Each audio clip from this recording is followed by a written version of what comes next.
The White Tower stands approximately 90 feet above the north bank of the Thames, its pale stone face turned toward the river and the sky above it. And on an overcast afternoon, the lime wash that covers its cane limestone walls catches the diffuse gray light and gives the whole mass of it a quality almost of luminescence, not bright but present, the way a candle behind frosted glass is present. Its light distributed evenly through the material rather than breaking free of it. The river below moves dark and wide. It has always moved like this, indifferent to the building above it, carrying its commerce and its tides past the southeast corner of the old Roman city, as it did before the first stone of the tower was laid, and as it does now, on any afternoon, in any season, the water the same color it has always been. Henry III ordered the White Tower's exterior coated in lime wash during the 13th century. Before that, the stone would have shown its natural color, the pale cream of the imported cane limestone, laid against the gray-brown of the Kentish ragstone. Quarried locally, the two materials distinguishable in texture and tone to anyone close enough to press a hand against the wall. After the lime wash was applied, all of that became uniform. The surface turned white, and the building acquired both its name and the distinctive quality that makes it visible from a considerable distance even now, its upper stories rising above the lower buildings around it, the pale face of it catching whatever light the London sky makes available.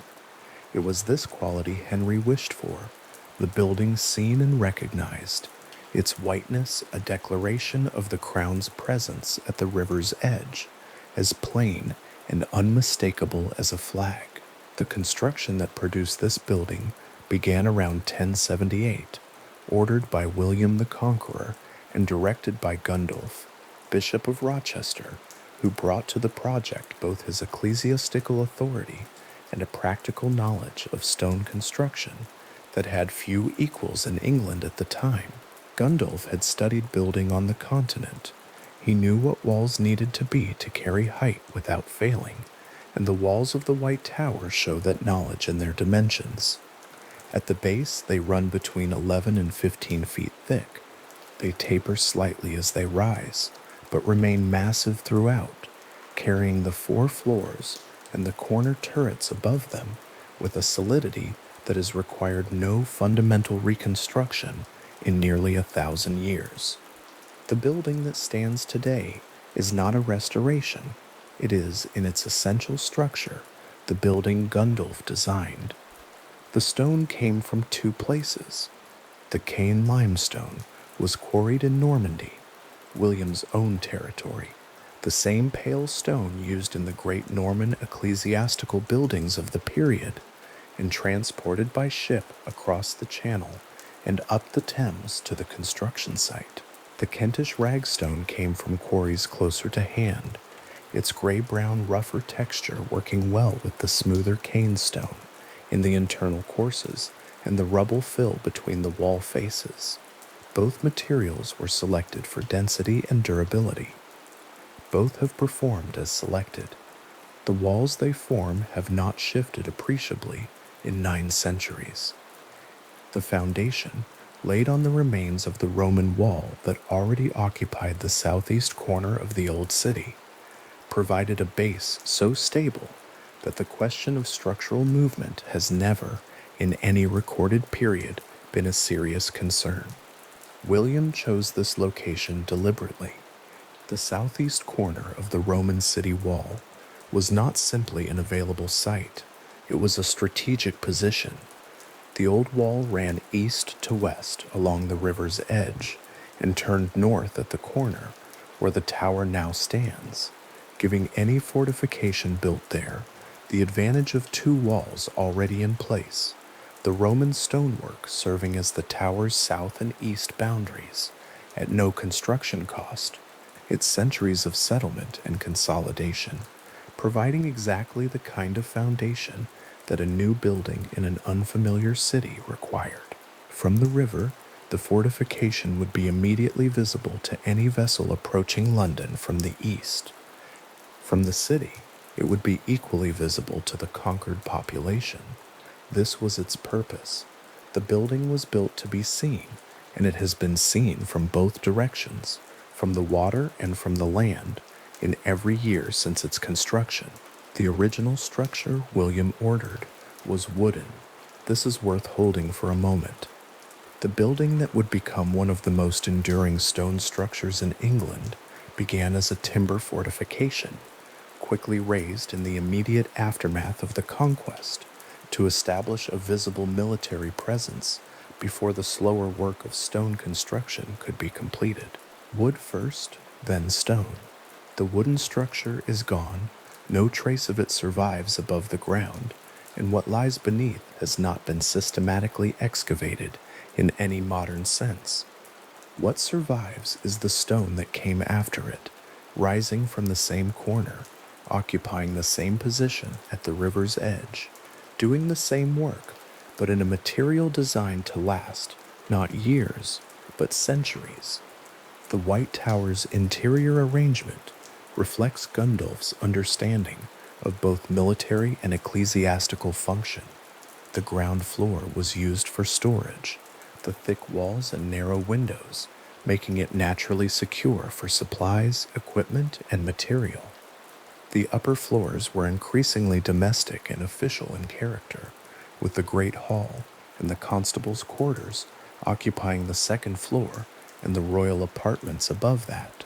On the second floor, built into the southeast corner of the building and rising through the full height of the upper stories, is the chapel of St. John the Evangelist, one of the oldest and most completely intact Norman ecclesiastical interiors anywhere in England. Its rounded arches, carved stone capitals, and barrel vault above the nave survive from the original construction. No significant structural alteration has been made to it. The stone is the same stone Gundulf's masons worked. The proportions are the dimensions he specified. The silence inside it is the particular kind of silence that accumulates in a place that has been quiet for an extremely long time. Not emptiness, but depth. The Chapel of St. John is a small space by the standards of ecclesiastical architecture. Its nave is short, its aisles narrow, the gallery above them running around three sides under the barrel vault. The columns that divide the nave from the aisles are thick and plain, their capitals carved with the simplified geometric and foliate patterns typical of Norman stonework, competent rather than elaborate, functional rather than decorative, the carvings serving their structural purpose of distributing weight from arch to column without drawing attention away from the space itself. In dim light, which is nearly always the condition inside the chapel, given the small size of its windows, the carvings recede and the proportions of the space come forward. The vault above, the columns dividing the interior into its regular bays, the altar end slightly elevated, the whole room oriented east in the manner of all Western Christian churches. It has been oriented east toward the same sunrise since approximately 1080. The River Thames below the tower's walls has served as the building's most constant structural reference. The tower was built at the river's edge in every meaningful sense, not metaphorically adjacent to it, but physically at the waterline, its foundations touching the ground through which the Thames's tidal fluctuations move daily, its southern face oriented toward the water, its whole strategic purpose organized around the control of river traffic into and through London. At low tide, the riverbed is briefly visible, dark gray and ribbed with the patterns of tidal water movement, and in those hours, the base of the tower's outer walls descends to ground level with a clarity that the higher tide conceals. The stone is darker near the base, stained by centuries of water contact, the lime wash thin or absent at the lowest courses, where the damp has worked through it repeatedly over the centuries. Higher up, where the stone stays dry, the white is cleaner. The upper stories of the White Tower, the pale, consistent color that gives the building its name. The lower courses the darker gray of stone that has been wet for a very long time. It was Henry III who established the tower's expanded footprint in the 13th century, commissioning the concentric outer curtain wall and the defensive moat that transformed the building from a single white tower within the old Roman walls into a properly layered fortification of concentric defenses. Henry's works, carried out over several decades of his long reign, established the basic shape of the tower complex that has persisted ever since. The White Tower at the center, the inner ward surrounding it, the inner curtain wall beyond that, and the outer curtain wall beyond that, with the moat filling the space between the outer wall and the edge of the defended perimeter. Within this layered structure, additional towers were built into the curtain walls at regular intervals, each serving a specific defensive purpose, and each capable of defending itself independently if the sections of wall between them were breached. The result was a complex that was at once a royal palace, a military garrison, a treasury, and in the fullness of its history, much else besides. The limewash Henry ordered for the White Tower's exterior was not purely decorative. In the 13th century, limewash served practical as well as symbolic functions. It sealed the outer face of the stone against moisture penetration, extending the life of the mortar joints and slowing the weathering of the limestone facing. It made visible any cracking or settlement that might require the attention of the building's maintainers. And it had, of course, the quality Henry desired, the quality of visibility, of declaration, of a building that announced its presence at the river's edge in terms no one approaching by water could miss. The name that followed from it, the White Tower, was the building's own most direct self-description. It was white, and it was a tower, and for 900 years, those two facts have remained constant. The tower's function shifted considerably in the centuries after its initial construction. William's purpose had been military and symbolic: control of the river, domination of the conquered city, the assertion of Norman authority in permanent stone. But buildings of this magnitude rarely retain a single function. They accumulate purposes the way stone accumulates moss, gradually and in layers, each new function settling into the existing structure without necessarily displacing what was there before. By the early 12th century, the tower was already serving as both a royal residence and a place of state custody. Both functions coexisted for centuries, with the military garrison that remained the building's institutional foundation throughout the medieval period. Ranulph Flambard, Bishop of Durham, became the tower's first recorded prisoner in 1100.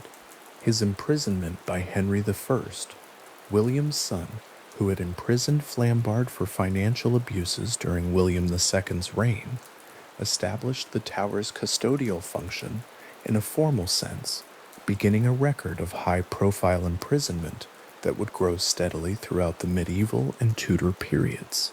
Flambard is notable not only for being first in this record, but for being first in another respect as well.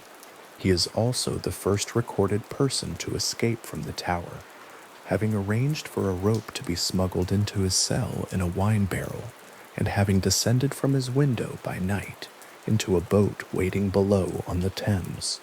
The escape took planning, resources, and cooperation from people outside the walls. It also required a rope long enough to reach from a window in the White Tower to the riverbank, which offers some indication of the height from which he descended. The custodial function that Flambard's imprisonment established grew steadily over the following 4 centuries, until by the Tudor period, the tower had become the English state's primary facility for the confinement of figures whose cases had political significance at the highest levels. This was not its original design purpose. No part of the tower was built as a prison in the modern sense, with cells designed specifically for long-term confinement. Prisoners were housed in rooms within the existing towers and residential buildings, their conditions varying considerably according to their rank, the nature of their offense, and the political temperature of the moment. A high-status prisoner might occupy comfortable, even well-furnished rooms. Others occupied considerably less accommodating spaces. The walls themselves were neutral, the same stone, the same construction, the same lime-washed exterior, whatever purpose they were serving on any given day. The bell tower, which stands at the southwest corner of the inner curtain wall, carries a particular weight in the tower's custodial history. It is one of the older towers within the complex, built in the late 12th century as part of Richard I's enlargement of the tower's defenses. Its circular stone base rising from the bank above the Thames, with a directness and solidity characteristic of the period. An upper chamber within the bell tower, reached by a spiral staircase in the tower's thickness, contains a single narrow window oriented toward the west and the river. From this window, during his 14 months of imprisonment in the bell tower between April 1534 and his execution in July 1535, Sir Thomas More reportedly looked out at the Thames. More had been imprisoned for refusing to swear the oath of supremacy, the oath acknowledging Henry VIII as the supreme head of the Church of England, which More, as a committed Catholic layman, could not in conscience accept. His case was not unique in this. John Fisher, Bishop of Rochester, was imprisoned in the Tower at the same time for the same refusal, and both men were executed within weeks of each other in the summer of 1535. Fisher on June 22nd, More on July 6th, both on Tower Hill, in the open space just outside the tower's walls, where public executions were carried out to ensure maximum visibility. The executions were ordered because their refusal to swear the oath had been reconceived as treason under the terms of the Treason Act of 1534, which made it a capital offense to deny the king's supremacy in speech as well as in deed. The bell tower at dusk, its upper chamber lit by that single narrow window, offers a view that has not changed substantially in 500 years. The Thames is still there, still moving west toward the estuary, still dark in the failing light of an autumn afternoon. The buildings along the far bank are different now, and the river traffic is different, and the character of the city visible from the window has been transformed beyond recognition by centuries of growth and rebuilding. But the window is the same window, in the same stone, at the same height above the same river. The view that More would have had from that window, whatever precise proportion of his days he spent at it, whatever he thought about while he stood there, was a view of the Thames continuing as it continues now, wide and dark and indifferent, carrying the city's business past the tower's walls, as it has always done. More's imprisonment directly preceded one of the most consequential series of political imprisonments in the tower's long custodial history. The Treason Act under which he was executed was the same legal instrument that would be applied, within a year of his death, to Anne Boleyn.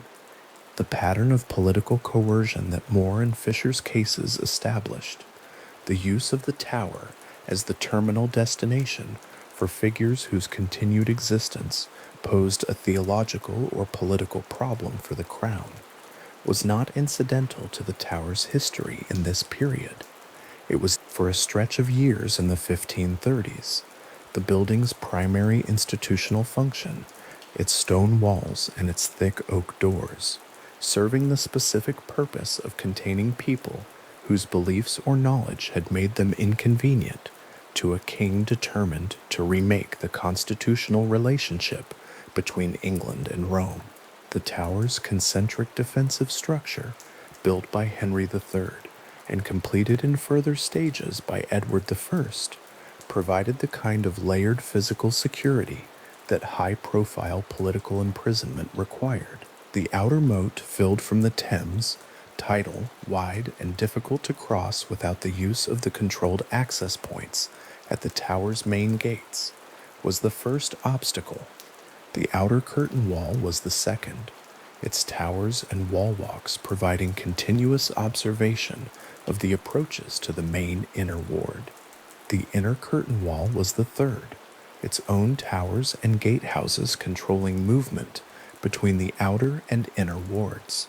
And at the center of all of this, the White Tower itself, its thick walls, its limited window openings, its spiral staircases, too narrow for any movement of force, sat as the most defensible point within an already heavily defended complex. The moat that Henry III and Edward I established around the tower's outer perimeter was filled from the Thames by a controlled waterway that allowed the tidal river to maintain the moat's water level, keeping it navigable for small craft and presenting a genuine obstacle to any approach by land. It ran approximately 120 yards wide at its broadest point and encircled the outer curtain wall on three sides, the south side of the tower complex being bounded directly by the Thames. For 6th century, the moat was a permanent feature of the tower's physical presence in the city, a wide band of dark water that separated the fortress from its immediate surroundings, visible from the approach roads, audible in the sounds of water movement against stone, present as a physical fact in any account of the tower's appearance from the medieval period through to the 19th century. In 1843, the Duke of Wellington, then Constable of the Tower, ordered the moat permanently drained. The decision was primarily sanitary.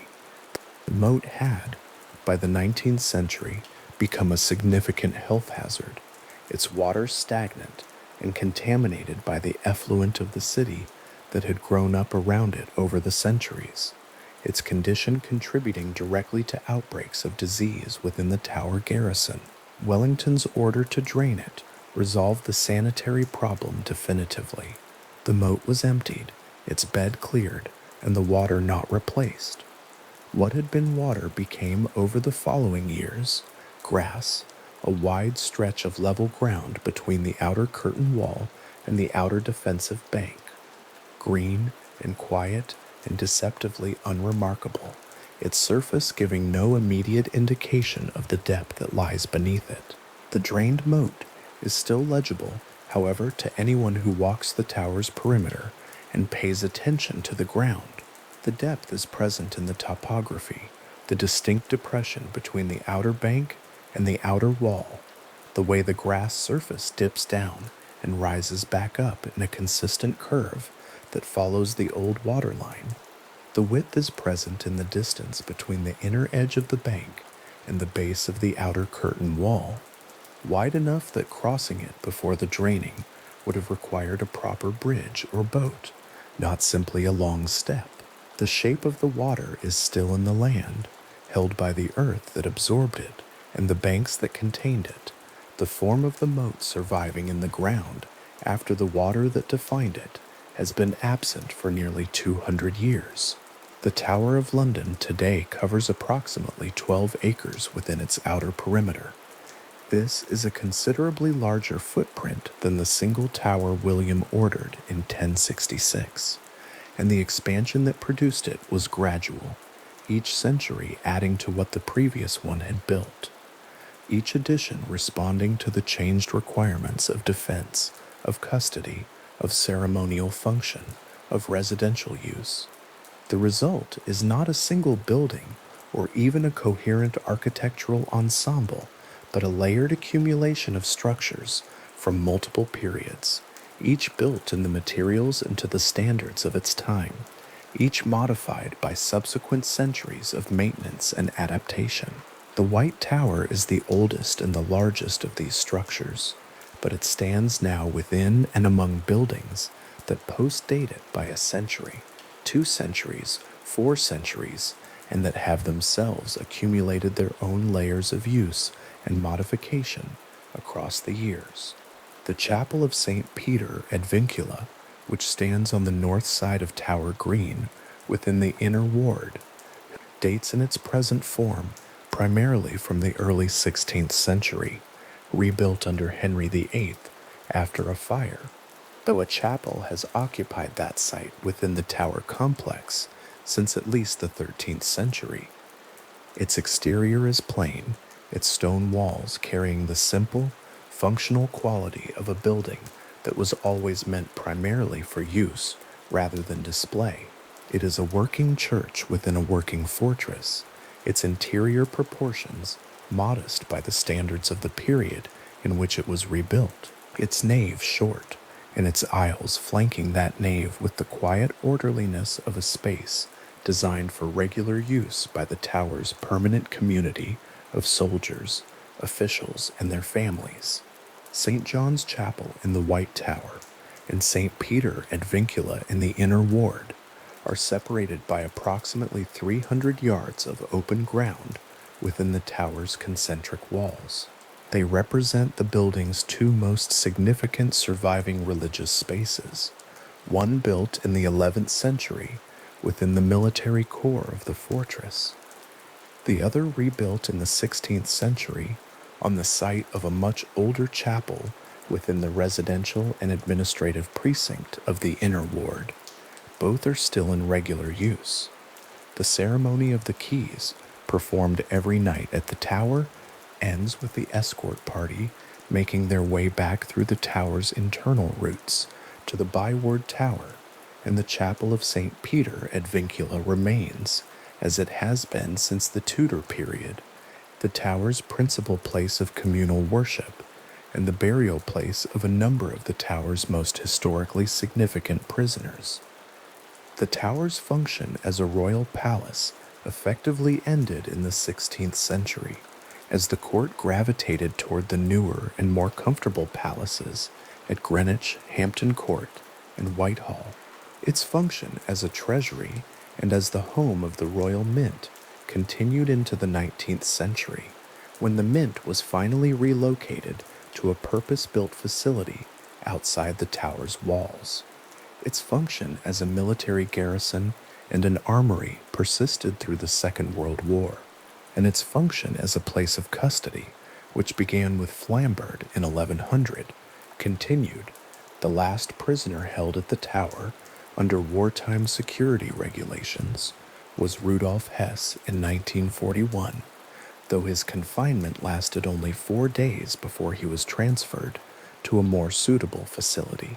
The building's custodial history spans 841 years between Flambard's arrival and Hess's departure, a range of time in which the walls themselves did not change substantially, though the reasons for putting people inside them changed considerably.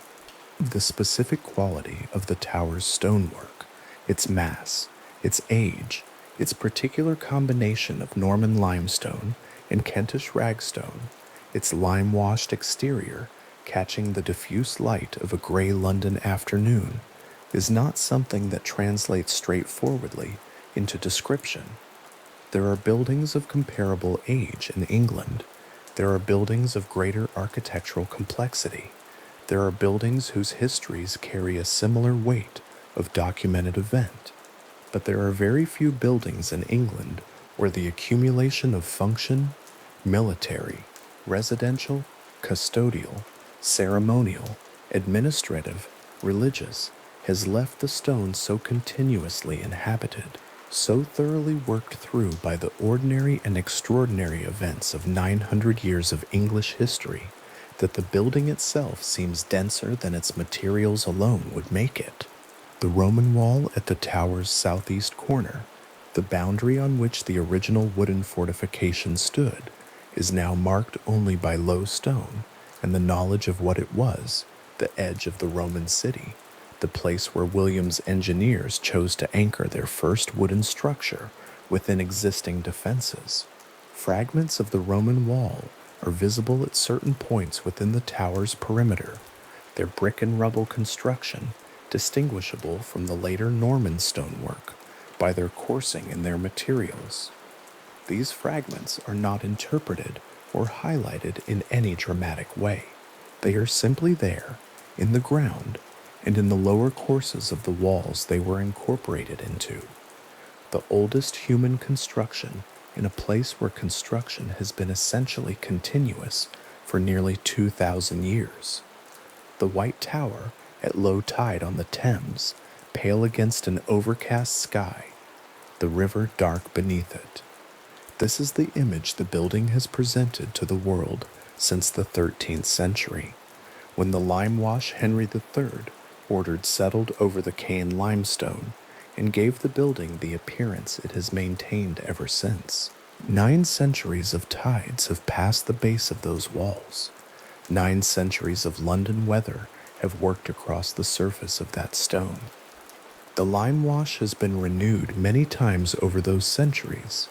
It is not the original limewash, which would have worn away within years of its first application, but the quality it produces has been maintained, the building's whiteness a continuous fact in the London landscape across every decade in which it has stood.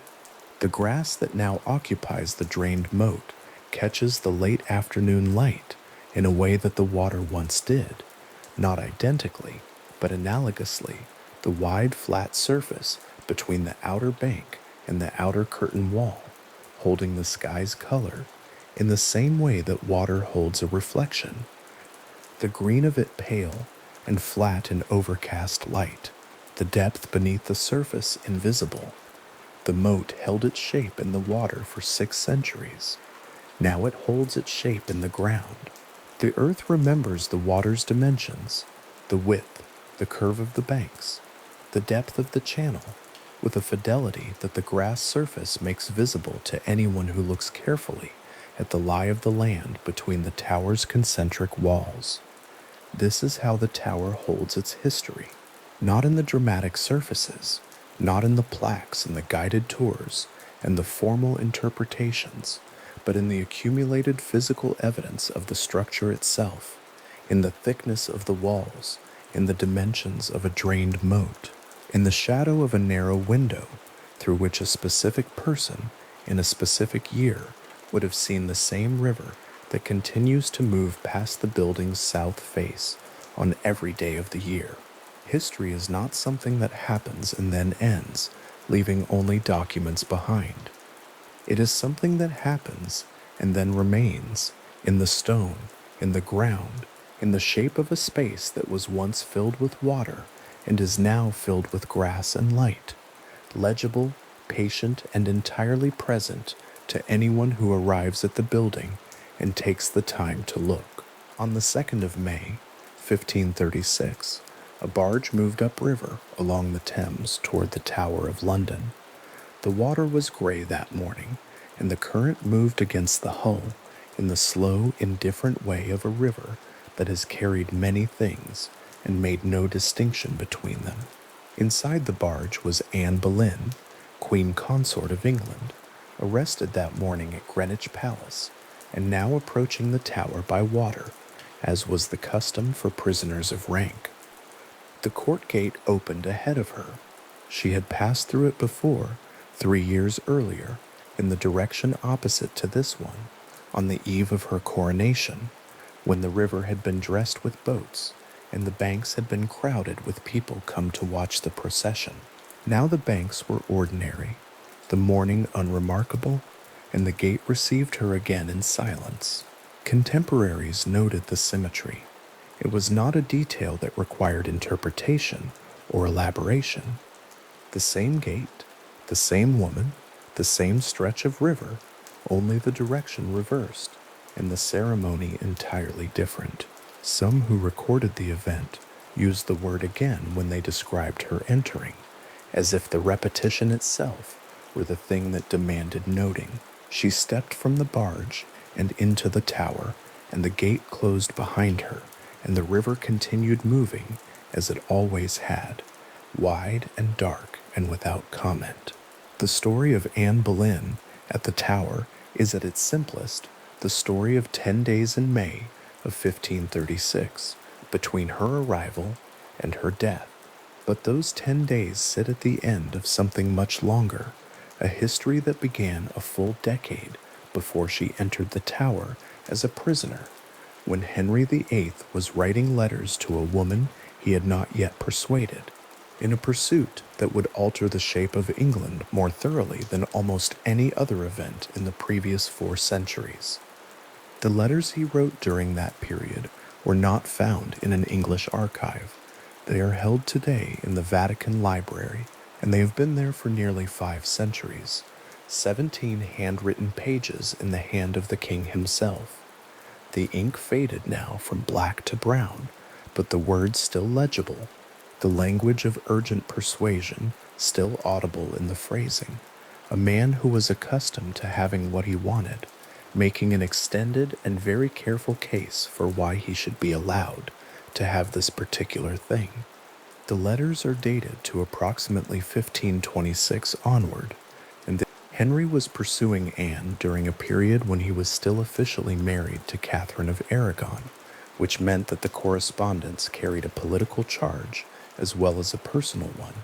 The pursuit would eventually drive England's formal break from the Roman Catholic Church, Henry's petition to Rome for an annulment of his marriage to Catherine having been denied. The schism that followed, reshaping the institutional and spiritual life of the country in ways that are still legible 5 centuries later. The 17 letters in the Vatican Library represent the documented beginning of something that ended on a scaffold within the tower's walls, which makes them both intimate and historical in a way that few documents in any archive quite manage to be at the same time. Anne was crowned queen consort on the 1st of June, 1533, in a ceremony at Westminster Abbey that followed several days of public procession through London. The coronation was a significant public event, and she was presented to the crowds along the processional route with all the ceremony the occasion required. 3 years later, almost to the day, she was being escorted in the other direction, and the crowds, if there were any along the river bank, that May morning in 1536 were simply people going about the ordinary business of a Tuesday rather than spectators assembled for a celebration. The Thames made no distinction. The court gate made no distinction.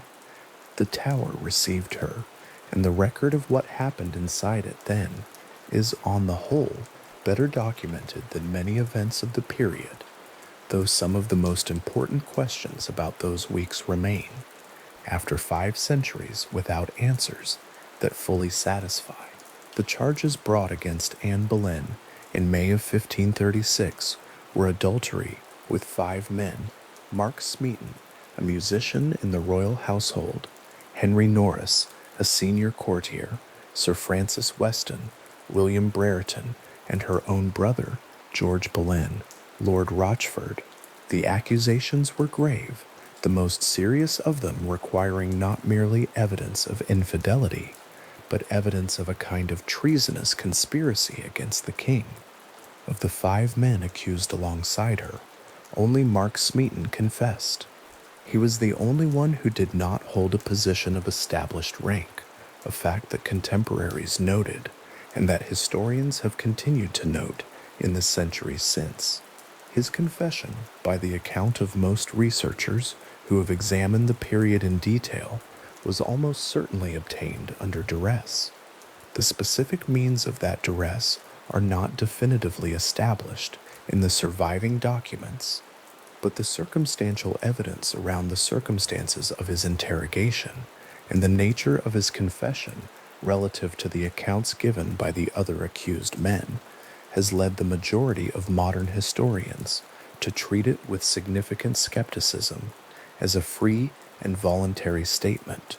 The other 4 accused men maintained their innocence through trial and through execution. They were all found guilty. Anne's own trial was conducted before a jury of peers, and her conduct during it was described by witnesses as composed and precise. She answered the charges against her with what the contemporary accounts describe as intelligence and self-possession, though the outcome of the trial was in the circumstances of the time and the political weight behind the prosecution, difficult to imagine having gone otherwise. She was found guilty on the 14th of May, 1536. Her execution was set for 5 days later. Tower Green, where the scaffold was erected on the morning of the 19th of May, 1536, is a relatively small enclosed space within the tower's inner ward. It is not large, as open areas within a fortification go, bounded by the chapel of St. Peter at Vincula on its northern edge, by the Queen's house to the west, and by the White Tower visible to the east. On the morning of her execution, the grass would have been wet with the damp of early May, and the light at that hour would have been thin and flat, the kind of London morning that arrives without announcement and offers little in the way of warmth. The scaffold was low and wooden, erected specifically for the occasion. A small number of witnesses were assembled. This was a private execution within the tower walls, rather than a public one on Tower Hill. And among them was the royal executioner of Calais, who had been brought specifically to England for the purpose. The choice of the Calais executioner was, in the context of the time, understood as a form of mercy. His instrument was not an axe, but a sword, and the sword, wielded with skill, was regarded as a swifter and less uncertain instrument than the axe, which required more physical force and left more to the variable factors of the moment. The decision to bring the Calais executioner had been made in advance, which means it had been arranged, which means there had been a degree of planning and forethought that the phrase royal mercy only partially covers. He was very good at what he did. That too is part of the documented record. Anne's speech on the scaffold was heard by the witnesses present and recorded by several of them in accounts that survive. The speech was, by the standard of final speeches made at Tudor executions, brief and diplomatically framed. She did not proclaim her innocence explicitly. She did not accuse her accusers by name. She spoke carefully, in the manner of someone who had considered with precision what it was still possible to say and what it was no longer possible to say, and had chosen accordingly. The witnesses describe her as composed. With one account notes that she removed her headdress herself, and that her composure at this particular moment was remarkable enough to be worth recording. After she died, her body and her head were wrapped and placed in what the contemporary records describe as an elm chest, a box that had been used to carry bow staves and that was pressed into service on the morning of her execution because no proper coffin had been prepared. This specific detail appears in several independent accounts of the period, and it is the kind of detail that tends to remain in the memory once it has been encountered. The particular improvisation of that morning, the administrative gap that the elm chest filled, the distance between what the occasion was and what had been arranged to contain it. She was buried beneath the chancel floor of the chapel of St. Peter at Vincula, the church that stands on the northern edge of Tower Green. The chapel is small and plain on its exterior, its stone face unremarkable by the standards of what surrounds it, its door set back in a slight shadow at the front. Inside, the floor of the chancel holds the remains of several people who died within the tower's walls during the Tudor period, most of them by execution, their burial beneath the chapel floor a function of proximity and circumstance rather than a formal choice about memorial or honor. Anne Boleyn was interred there without a marker. No stone was placed. The location of her remains was not formally distinguished from the surrounding floor in any lasting way, and over the following 3 centuries, As the chapel was used continuously and the floor was periodically disturbed by construction and repair, the precise location of the burial became uncertain. The uncertainty was addressed partially in 1876 when Queen Victoria ordered restoration works at the Chapel of St. Peter at Vincula. The works were substantial enough to involve excavation of the chancel floor, and during the course of that excavation, skeletal remains were found in a location consistent with the historical accounts of where Anne Boleyn had been interred. The remains were examined. The examination concluded that they were most likely those of Anne Boleyn, though the forensic techniques available in 1876 were limited relative to what later researchers would have access to, and some subsequent analysis has noted that the identification, while the most probable, is not absolute in the way that modern forensic science can sometimes achieve. The remains were reinterred.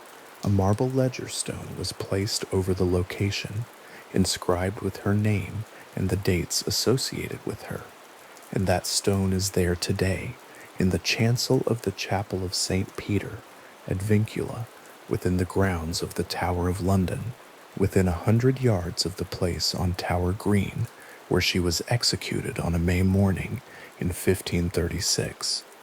The chapel is used for services. It is maintained. The stone is part of the floor, and the floor is walked on, and the chapel is a functioning building as well as a historical one, and both of those things are true at the same time. The ledger stone with Anne Boleyn's name on it is simply there, in the ordinary way that permanent things are there, neither announced nor hidden, simply present in the place. 5 centuries is a long time for a stone to remain in one location.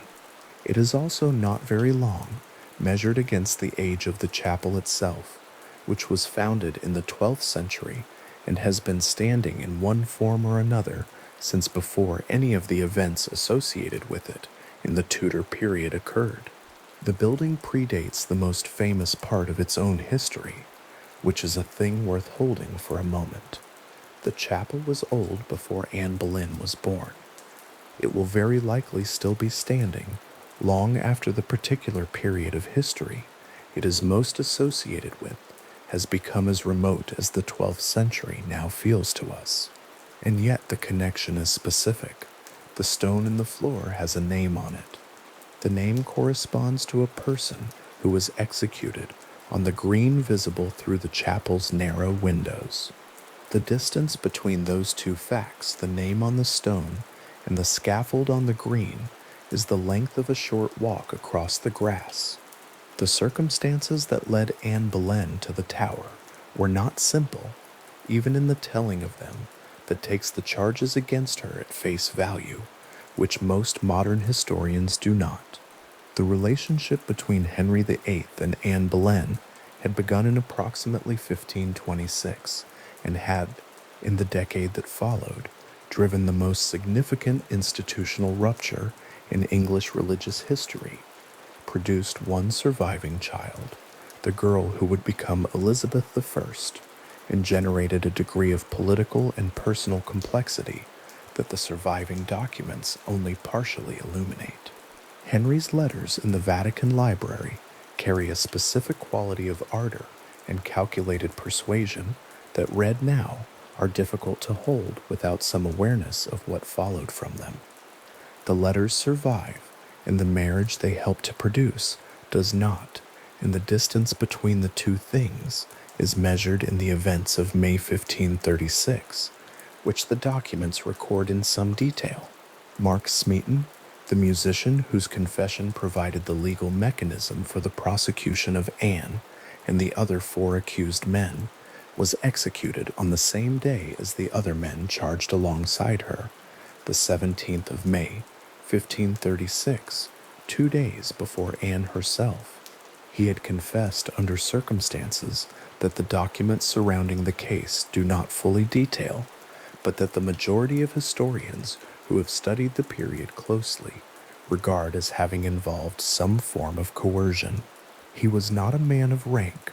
He had no social protection of the kind that might have made the extraction of a false confession less straightforward. His confession was the only one. The other 4 men died, maintaining that they had done nothing of what they were charged with.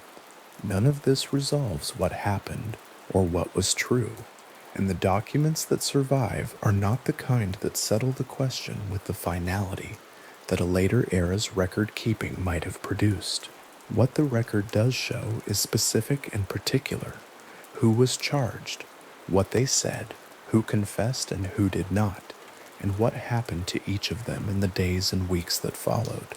The barge that carried Anne Boleyn to the Tower on the 2nd of May moved against the current, which is something that is worth noting simply because it is true.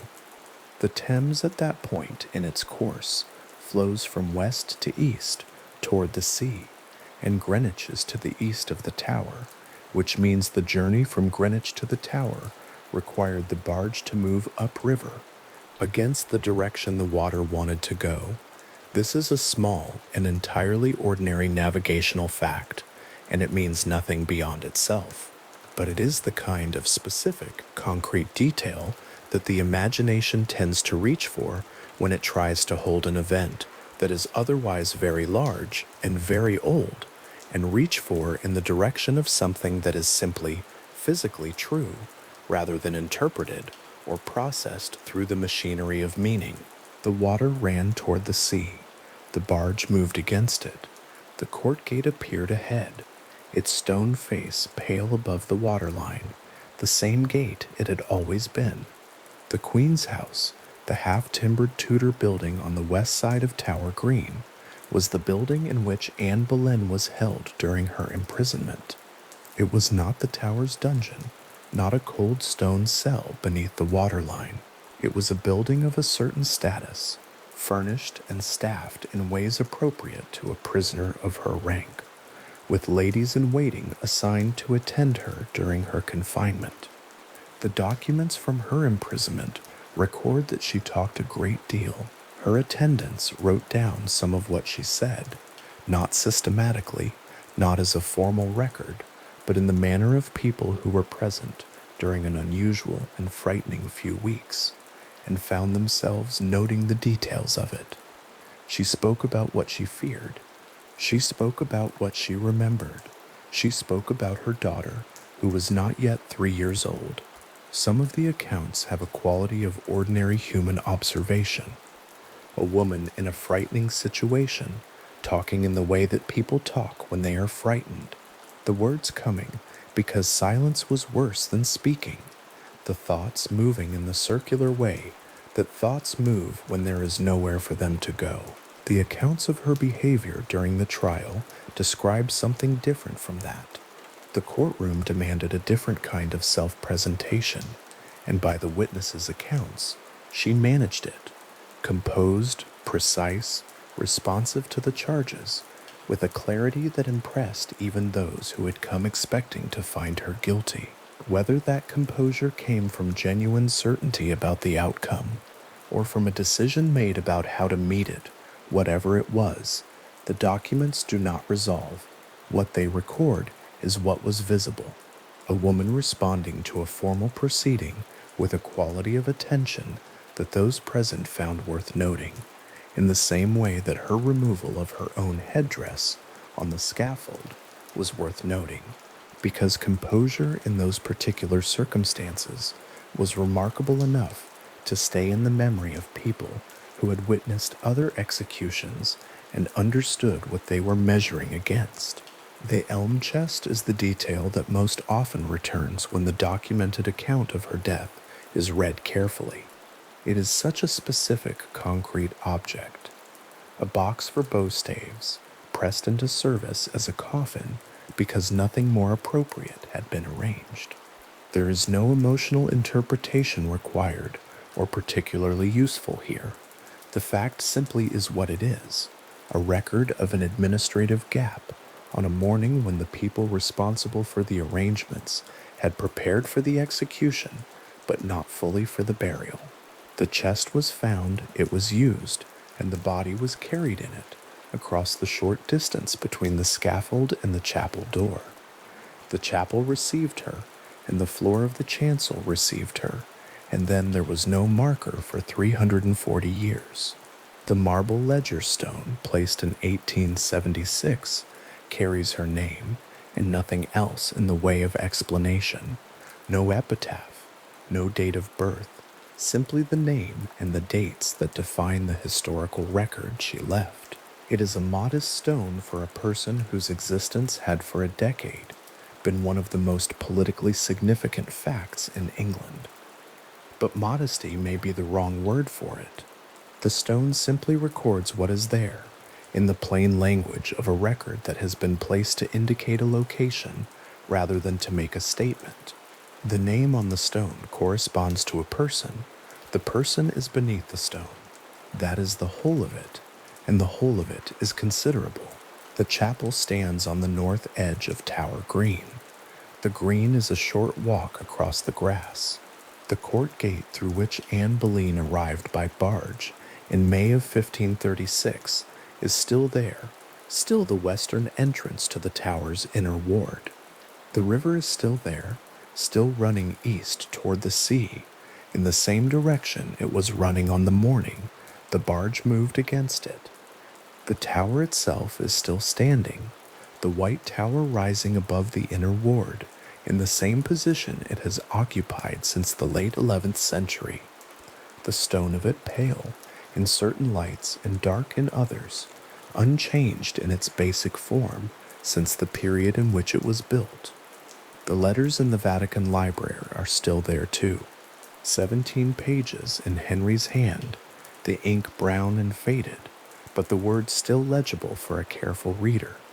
The beginning of a correspondence that led, through a chain of events, specific and well documented, and in many places still debated, to the barge on the Thames, and the court gate and Tower Green, and the elm chest, and the marble ledger stone, beneath the chancel floor of a small stone chapel, on the north side of a green, enclosed by walls within the grounds of a fortress that has stood since 1066.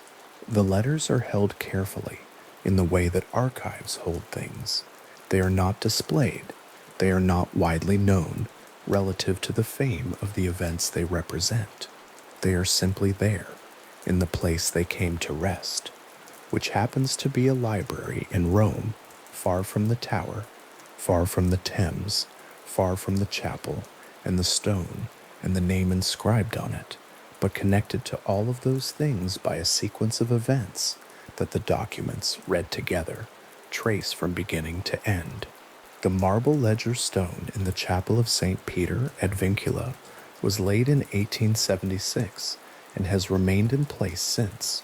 The chapel is part of the Tower of London's active estate, maintained by historic royal palaces and used for services throughout the year. The stone is not behind glass, not roped off, not presented as an exhibit in the way that a museum might present a relic. It is simply part of the floor, which is the most honest way a stone can be present in a place, as part of the structure, part of the fabric, part of the building's ordinary daily existence, rather than a thing set apart from it. Visitors to the chapel walk near it. The stone is under their feet as they move through the space. The name on it does not demand attention. It simply records what is there, in the way that stones placed in floors to mark what lies beneath them have always recorded what is there, quietly, without performance, for as long as the building stands and the stone holds its position in the floor, and the building has been standing for a long time. The chapel was founded in the 12th century. The marble ledger stone has been there since 1876. Beneath the stone, the remains that the 1876 examination concluded were most probably those of Anne Boleyn, lie in the place they were reinterred after the excavation, in the chancel of a chapel within 100 yards of Tower Green, in a building that predates the events most closely associated with it, in grounds enclosed by walls that have been standing in their present form since the reign of Henry III in the 13th century. beside a river that was old before the first stone of any of these buildings was laid.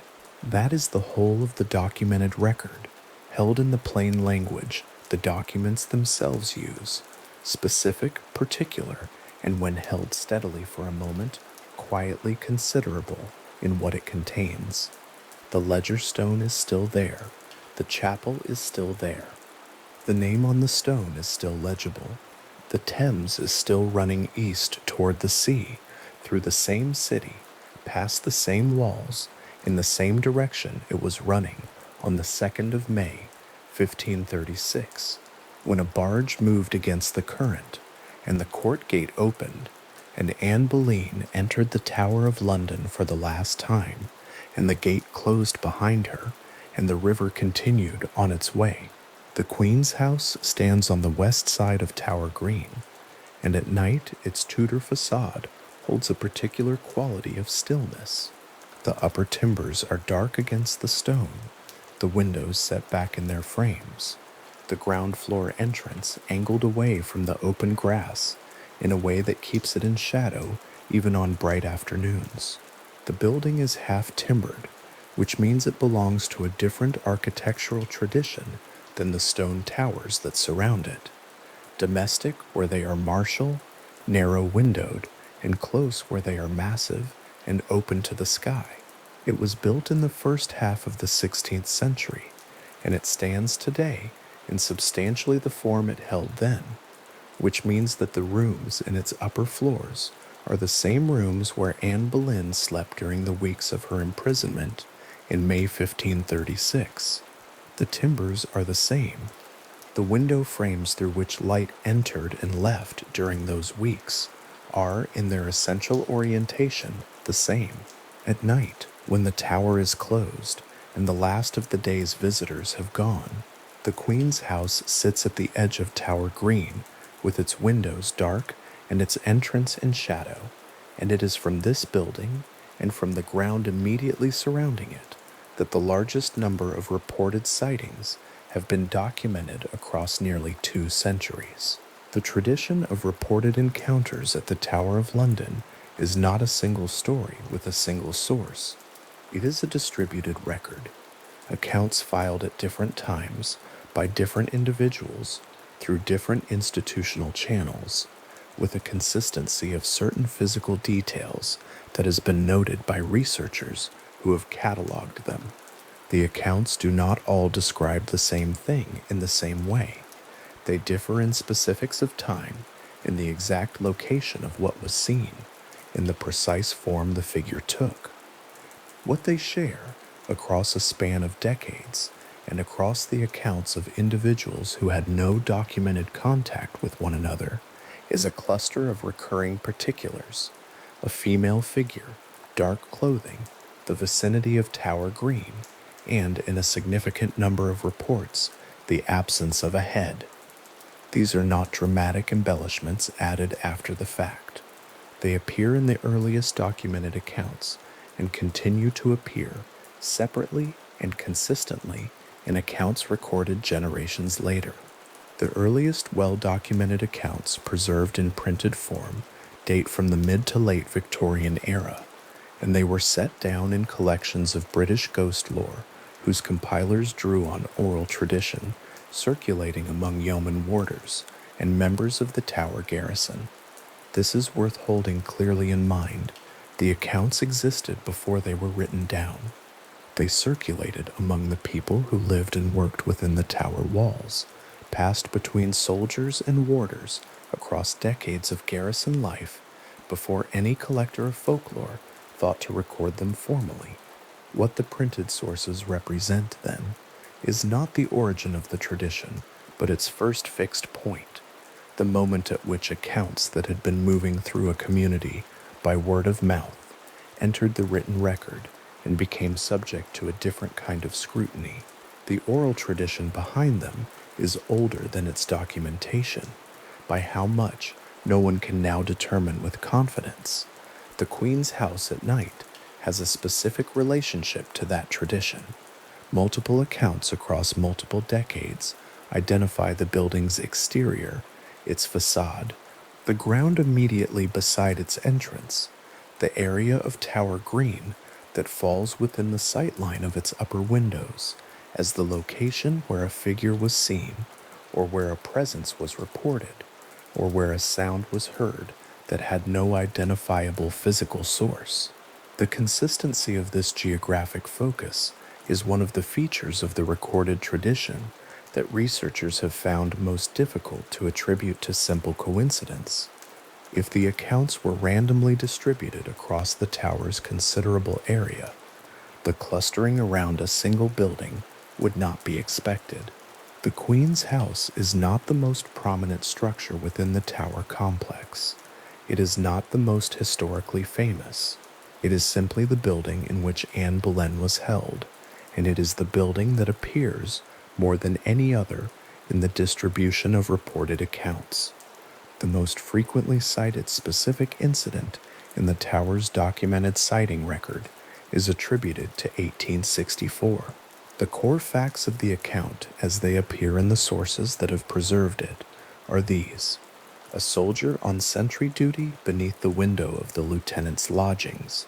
The building now known as the Queen's House was found unconscious at his post.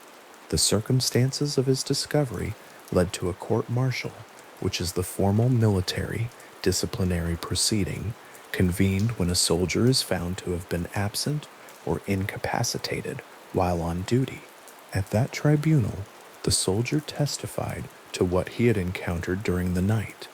His account described a headless white female figure advancing toward him from the direction of the building. He testified that he had charged the figure with his bayonet, and that the bayonet had passed through it without resistance or contact of any kind. This was the point at which the figure, by his account, was no longer present, and this was the point at which he lost consciousness. A court-martial is a formal legal proceeding. It generates formal records. The testimony entered into it is sworn testimony held to the same standard as any other military evidence, and the proceedings of the tribunal are documented and filed. The 1864 account is notable not only because it describes a specific encounter in specific terms, but because of what the formal record contains, alongside the soldier's own testimony.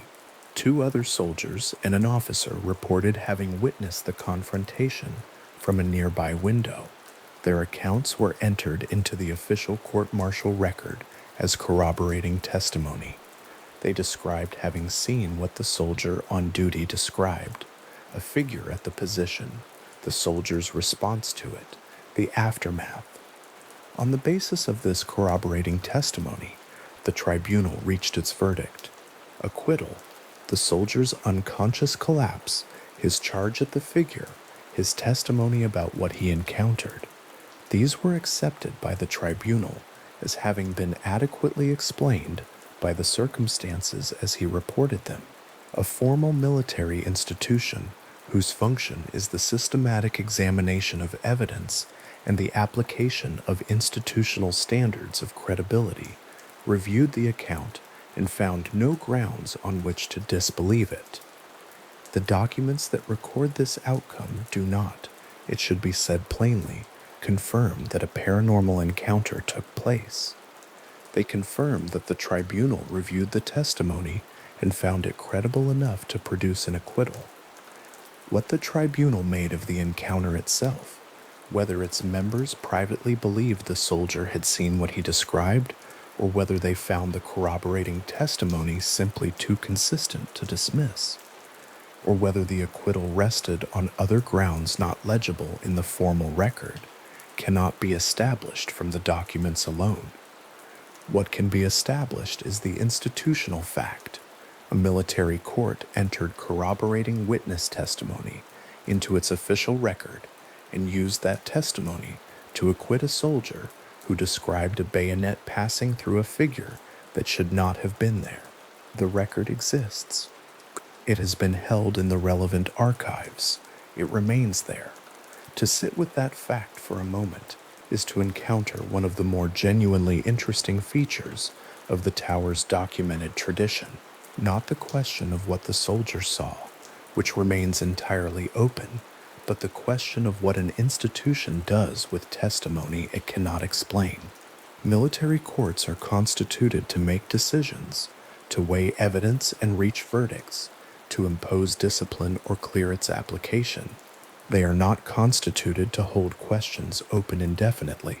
The 1864 tribunal, faced with testimony it could not contradict and corroboration it could not dismiss, moved to the verdict available to it under the circumstances. The soldier had acted in good faith in response to something that warranted his response. The thing itself, the headless figure, the bayonet that passed through it, was not adjudicated. It was simply present in the record, and the record moved on around it, as formal records do. The distribution of reported encounters at the tower across the later 19th century and into the 20th is on its own terms a patient kind of catalog. The accounts do not cluster around a single period of institutional attention, a single moment when the tower's ghost tradition became fashionable or widely discussed in a way that would suggest mass reporting driven by public interest. They appear across different decades in different institutional contexts, filed by individuals whose connection to one another is the shared experience of living and working within the tower walls, rather than any documented social or personal relationship. Soldiers on night duty, yeoman warders on rounds through parts of the tower after hours, residents of the Queen's house itself, because the Queen's house is and was a residence, housing the tower's resident governor and his household, meaning it was a domestic space occupied continuously even as it remained the focal point of reported encounters. What yeoman warders have reported from within the Queen's house across documented decades is primarily auditory. Footsteps in empty rooms, the sound of movement in an upper chamber where no one was present. A door opened in response to the sound, revealing an empty room, the sound ceasing at the moment of entry. These are specific, domestic, unspectacular reports, the kind that are easy to attribute to the building's age, to the settling of old timber frames in cold weather, to acoustic effects in a structure whose walls and floors carry sound in ways that a modern building would not. The accounts themselves, in the form they have been preserved, typically note these alternative explanations and decline to rule them out. The reporters are not, in the main, people claiming contact with the supernatural.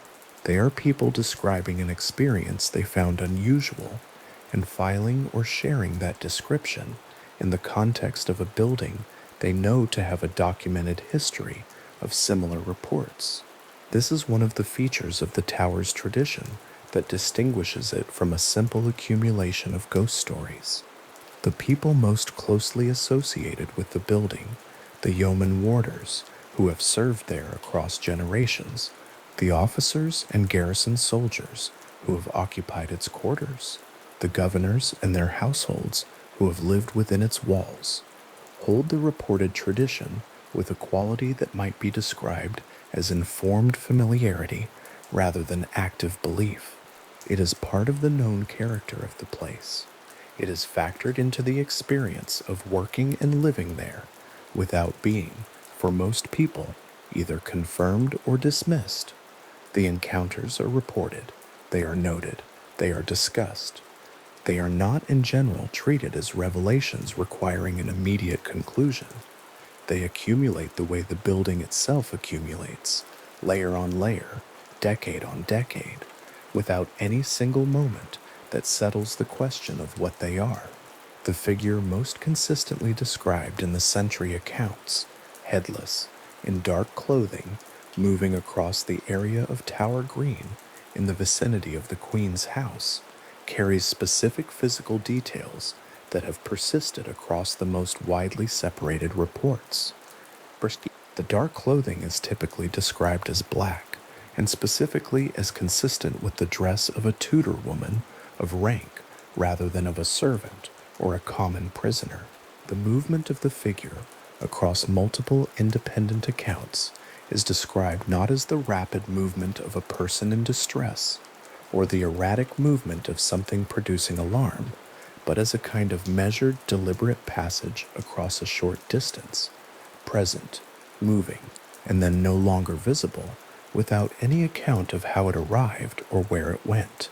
The absence of a head is not described in the accounts as a source of immediate horror, so much as the detail that stops the witness in their processing of what they are observing, the feature that does not fit, that causes the person watching to understand that what they are seeing is not something within ordinary explanation.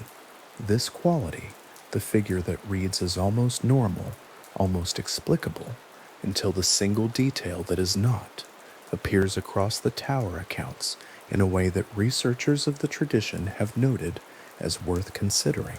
It is not the description of something wildly alien or entirely outside ordinary visual experience. It is the description of something familiar in most of its features, with one feature removed. A woman in dark dress moving across a courtyard at night would be in almost any other context unremarkable.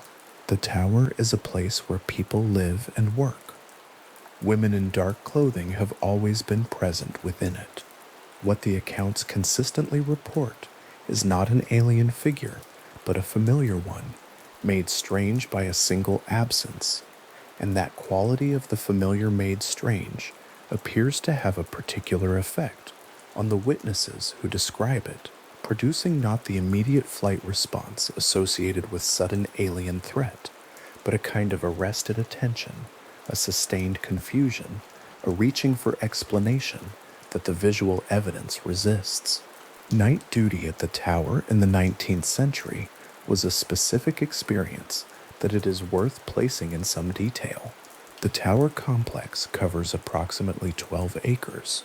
In the hours after midnight, when the garrison and the resident population had retired, the spaces between the towers and along the interior walls would have been lit, if at all, by lanterns or by the earliest gas lamps, casting pools of yellow light across limited areas and leaving the spaces between them in full darkness.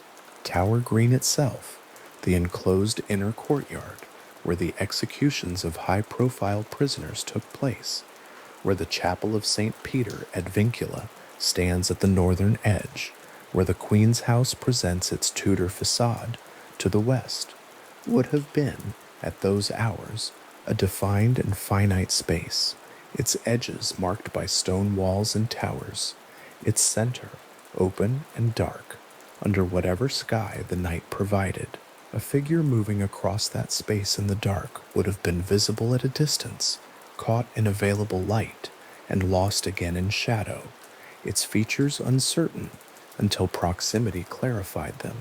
The century accounts are largely consistent with this physical description of the space. Encounters that begin with something glimpsed at a distance, in limited light, that approaches close enough to clarify one or two details before whatever it was is no longer present. This consistency between the physical environment the accounts describe and the actual documented physical environment of the tower in the period when the accounts were recorded is not by itself evidence of anything other than accurate reporting of a real setting, but it does suggest that the accounts are not simply fabricated from imagination. The people who gave them knew the ground, they described it correctly.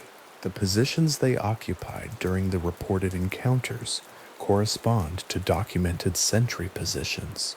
The distances they described between themselves and what they saw are consistent with the actual distances between points in Tower Green and its surrounding structures. The accounts are, in this sense, internally coherent with the place they describe, which is what would be expected of genuine reports of genuine experiences, whether or not the experience was what the reporter believed it to be. The Queen's house has continued to be a residential building across the 20th century and into the present, housing the tower's resident governor and household. This means that the stream of reported accounts from within and immediately adjacent to it did not end when the Victorian era closed or when the traditions of the garrison changed. People have lived in the building continuously, and people have continued to report through the channels available to them: informal records kept by the tower's administration, conversations with yeoman warders, accounts given to researchers granted access to the site, experiences in the building that they found difficult to account for in ordinary terms, a door in an upper room, a sound on a stair, the specific sensation reported across separate decades by people with no documented prior contact with one another, of not being alone in a room that visual inspection confirms is empty. These are not spectacular claims. They are the quiet edge of the tradition, not the headless figure on Tower Green, but the smaller domestic register of something that persists in the spaces of a building with a known and documented history. The Chapel of St. Peter at Vincula stands at the north edge of Tower Green, visible from the Queen's House, its plain stone exterior presenting a modest front entirely at odds with what the building contains. Within it lie the remains of several of the most significant prisoners the tower has ever held, individuals who were brought to this specific place by specific orders of the English crown, whose lives ended within a few hundred yards of where they now rest, and whose connection to the physical fabric of the tower has therefore a permanence that is not purely symbolic. The chapel is a functioning Anglican church used for regular services by the tower community, which means it is not a museum or a monument, but a living building maintained in active religious use. And it is, in the distribution of the tower's reported tradition, a location that appears with some frequency in accounts of sounds and presences reported by people who found themselves near it after hours, after the services ended and the tower had closed for the night. The connection between the chapel and the sighting tradition is not always explicit. Witnesses do not typically report seeing a figure enter or leave the building.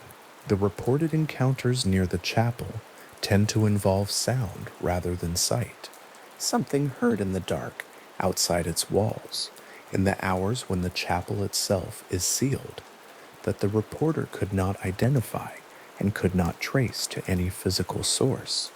The consistency of sound as the primary reported phenomenon in the area immediately surrounding the chapel, and the consistency of sight as the primary reported phenomenon on the open ground of Tower Green itself, is a distributional pattern in the accounts that researchers of the tradition have found worth noting.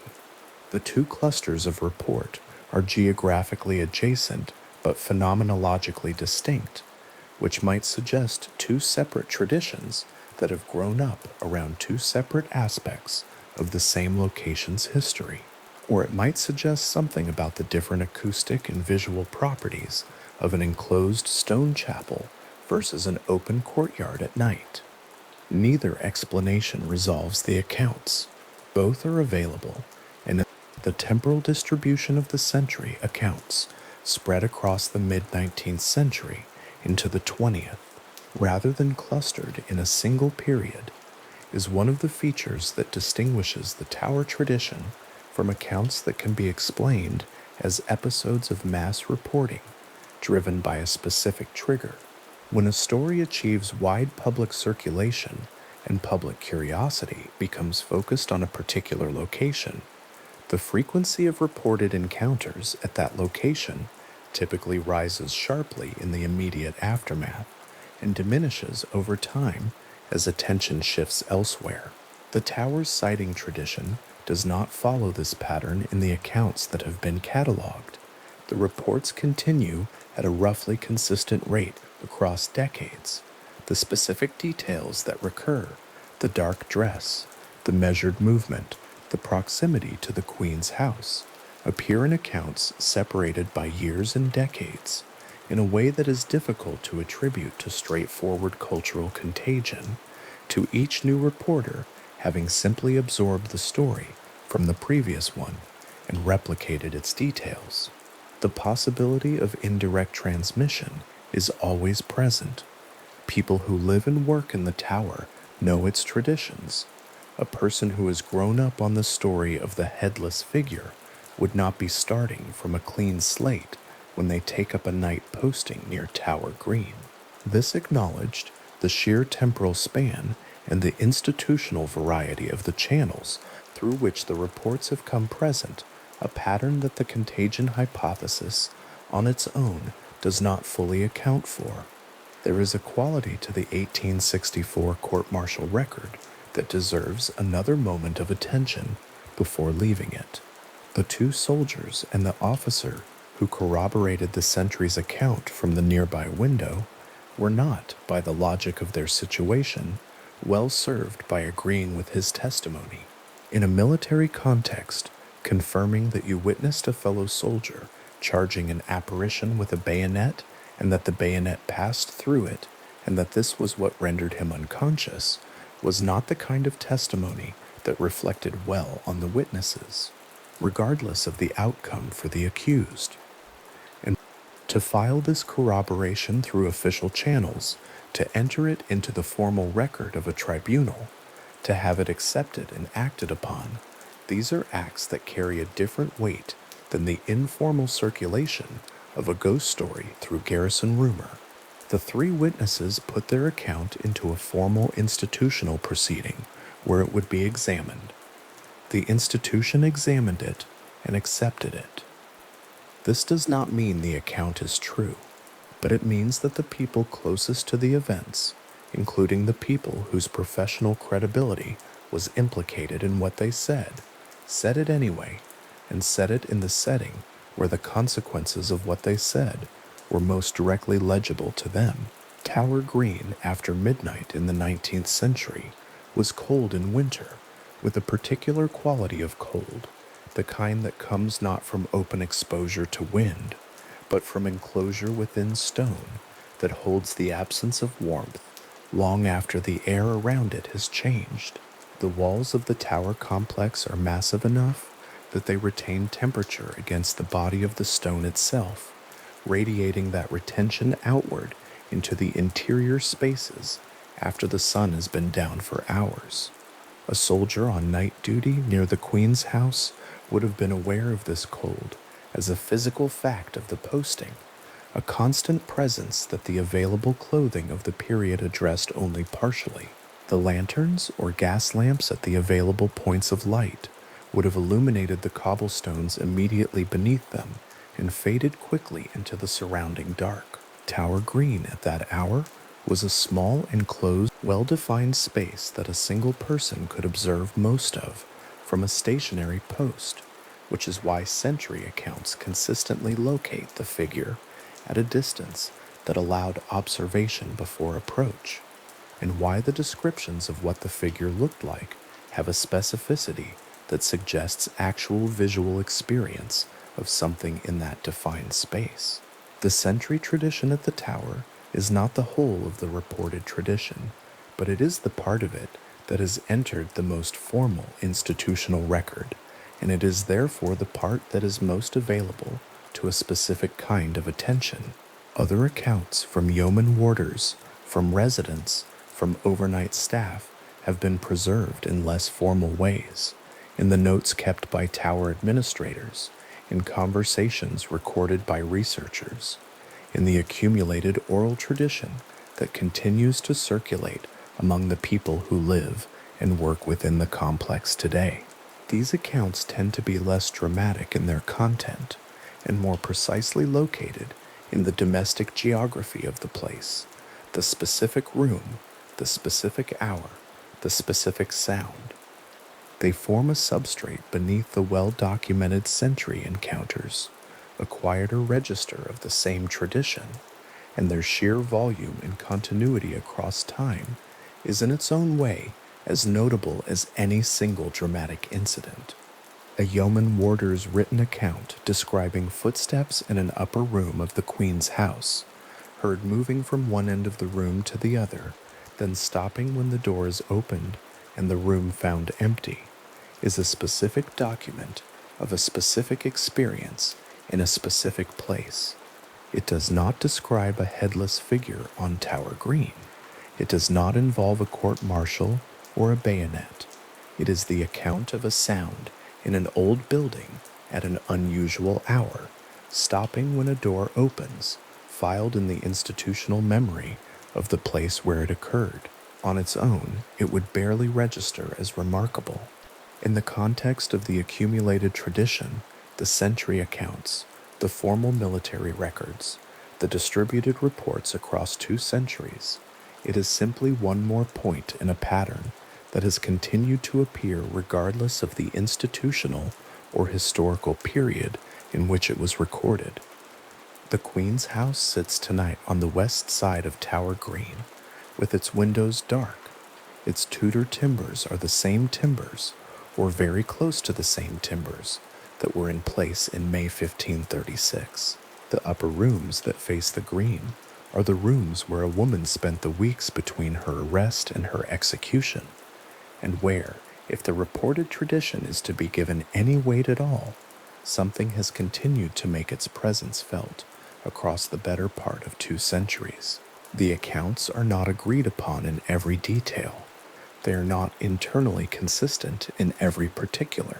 They disagree on the precise appearance of the figure, on its exact location on the ground, on the specifics of how encounters began and ended.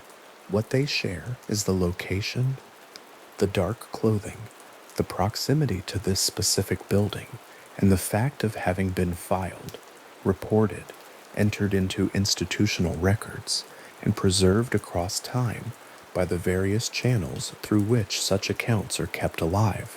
The formal court-martial acquittal of the 1864 soldier rests in the archive that holds it as a document of one thing that is certain. A tribunal convened, testimony was heard, corroborating witnesses confirmed what the accused man said he had seen, and the institution that assembled to decide what to do with all of that evidence chose to believe him. The tribunal did not produce a ruling on the nature of what was seen. It produced a ruling on the credibility of a soldier who said he had acted appropriately in response to what appeared before him on Tower Green in the middle of the night. That the 2 conclusions are not the same thing is important. The acquittal is not an endorsement of the paranormal. It is the decision of a formal body that the evidence before it, the soldier's testimony, the corroboration from the window, the physical facts of the night, and the posting, did not support disciplinary action against a man who described a bayonet passing through a figure that had no head. The document holding this decision is still there. The institution that produced it moved on. The question it did not address, what an institution constituted for the verification of facts, is to make of something it cannot explain, remained open when the proceedings closed, and has remained open since. On the night of February 12, 1957, a guardsman named John Chodakowski was on duty at the Salt Tower when he reported seeing something on the battlements above him. The Salt Tower stands at the southeastern curve of the inner ward, its cylindrical form dating to the 13th century, its upper stonework open to the sky above the river. What Chodakowski described was a white, shapeless form on the parapet, not immediately recognizable as anything specific, simply present where nothing should have been, occupying the cold air above the stone in a way that drew his attention and held it. Over the course of the following seconds or minutes, depending on the account, the form gathered itself into the shape of a young woman, detailed enough to be identifiable as such, before dissolving back into the night air and leaving the stonework empty again. A second guardsman arrived during the apparition's final moments and reported witnessing the last of its disappearance. The date on which this occurred, the 403rd anniversary of Lady Jane Grey's execution on that same ground, was documented in the official report filed through the tower's administration, noted not with interpretive comment, but as a fact among other facts, recorded in the same register as the time of the sighting and the names of the men involved. Lady Jane Grey had been held in the tower from July 1553, brought there not as a prisoner at first, but as queen, named successor to Edward VI in the disputed succession that followed his death, and lodged in the royal apartments of the tower in anticipation of a coronation that never took place. Her reign lasted 9 days before Mary I's forces consolidated support, and Jane's claim collapsed entirely. She remained in the tower after that, a prisoner now rather than a queen, occupying rooms she had entered under entirely different circumstances. Her execution on February 12, 1554, took place on Tower Green, and she was buried, as others before and after her would be, in the chapel of St. Peter at Vincula. She was 16 years old. The Salt Tower, where Chodakovsky stood in 1957, is not where Jane Grey was held. She occupied other buildings within the complex, but it stands within the same enclosed ground, the same inner ward where every significant event of her confinement and its conclusion took place.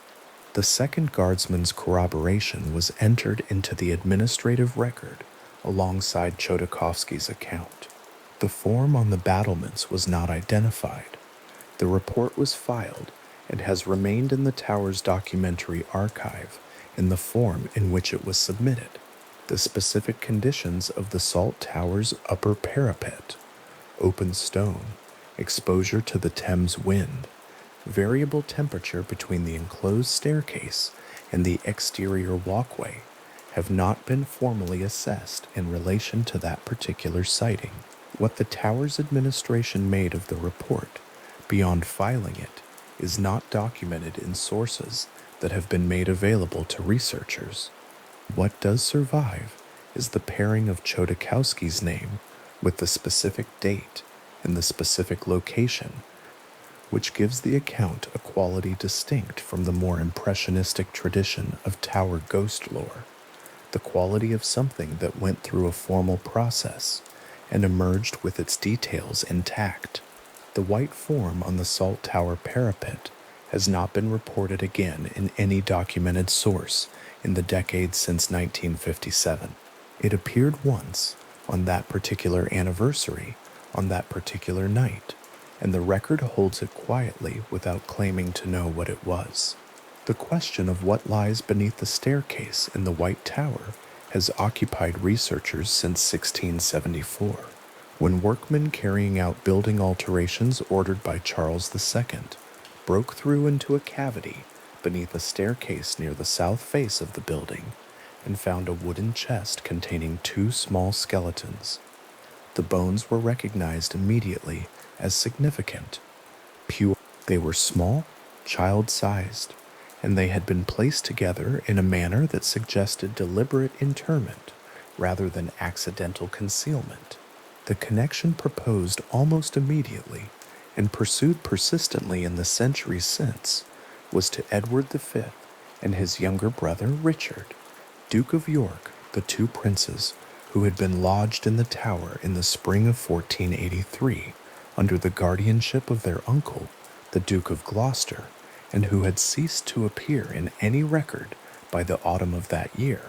Richard III was crowned in July 1483. The princes were never publicly seen again. What happened to them has not been established to a standard that commands scholarly consensus, and their disappearance from the historical record, abrupt, undocumented, never officially explained, has produced 5 centuries of inquiry and no settled answer. Charles II ordered the skeletons reinterred in Westminster Abbey, and they were placed in a white marble urn designed by Christopher Wren, where they remain today. In 1933, the urn was opened under royal warrant, and the bones were examined by a team including Lawrence Tanner, archivist of Westminster Abbey, and Professor William Wright of the Royal College of Surgeons.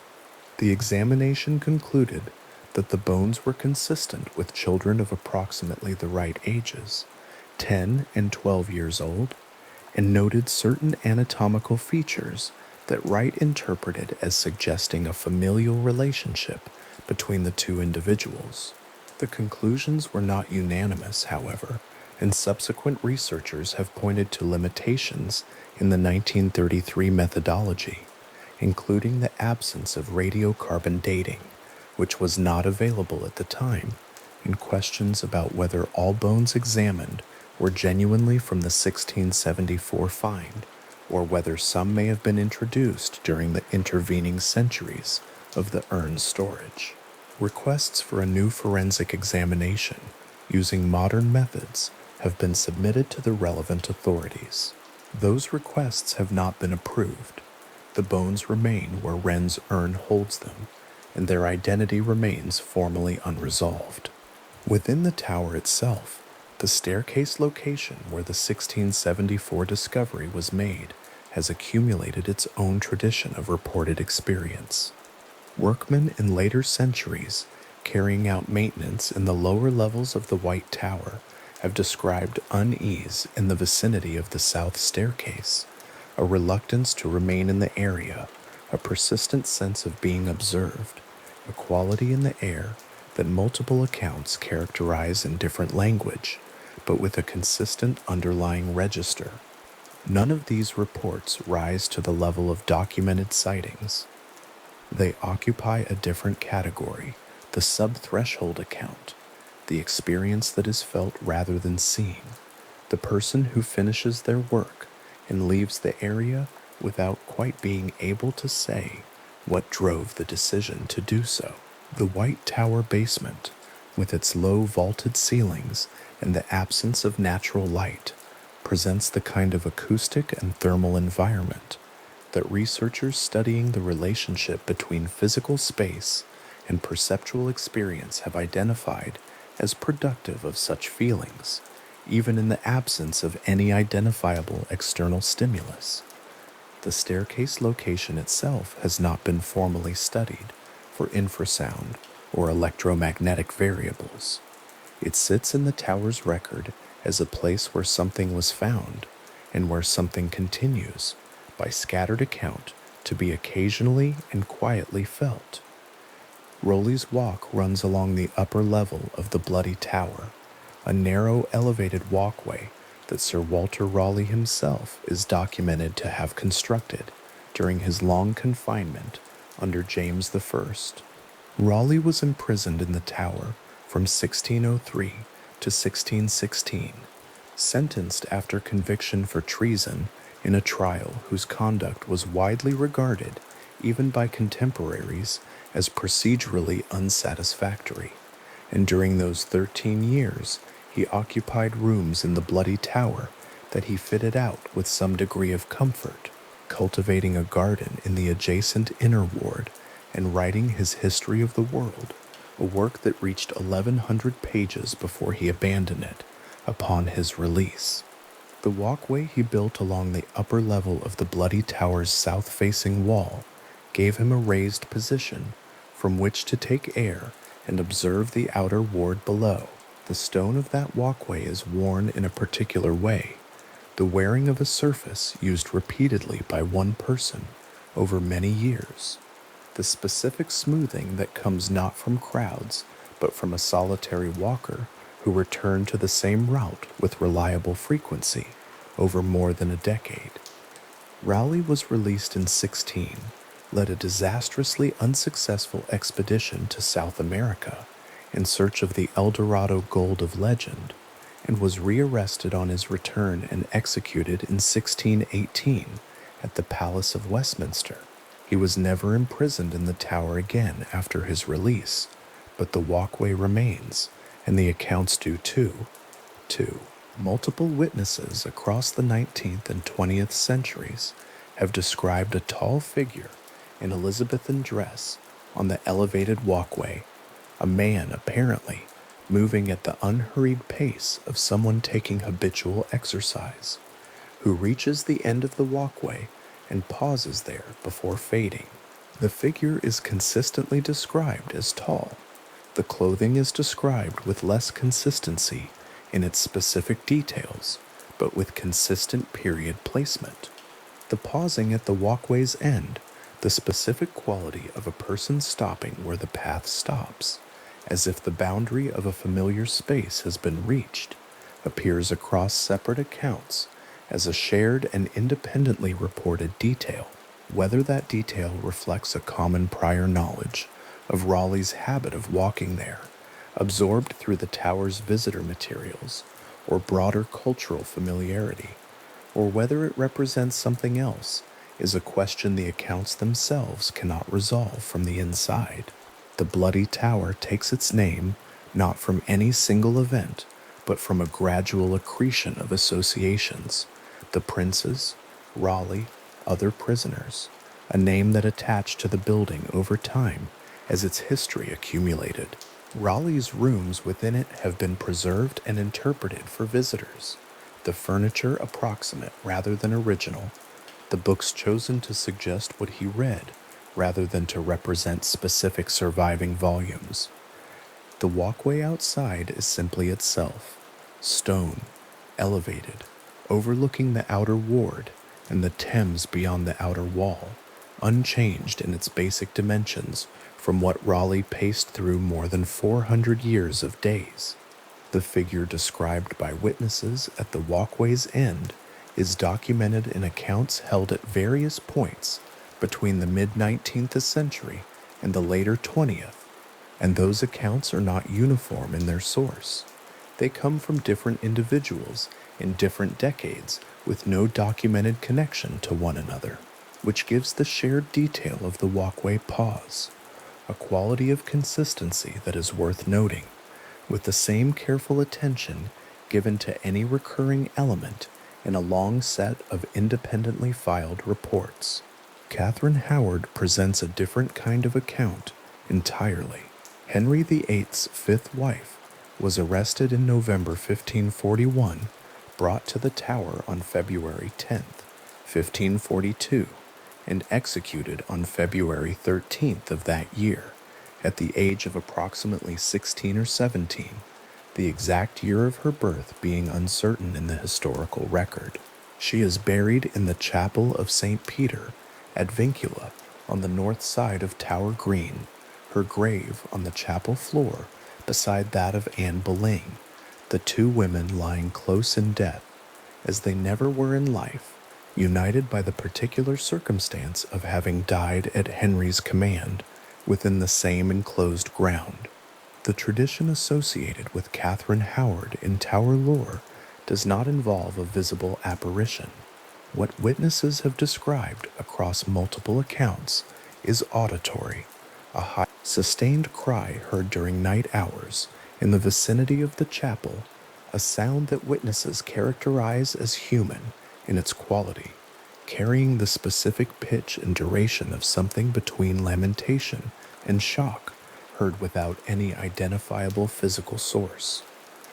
The accounts of the cry are distributed across the 19th and early 20th centuries in Tower records and in published collections of yeoman warder testimony.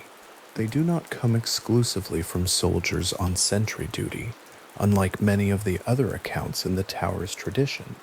They include residential staff in the Tower precincts, yeoman warders in the quarters adjacent to Tower Green, and at least one account from a visitor permitted after-hours access during a private function.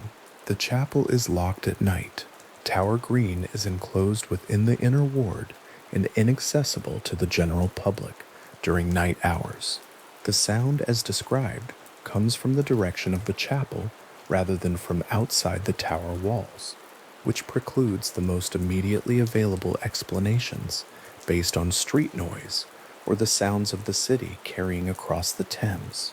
No acoustic investigation of the chapel at night has been formally documented in any source that has been made available to researchers.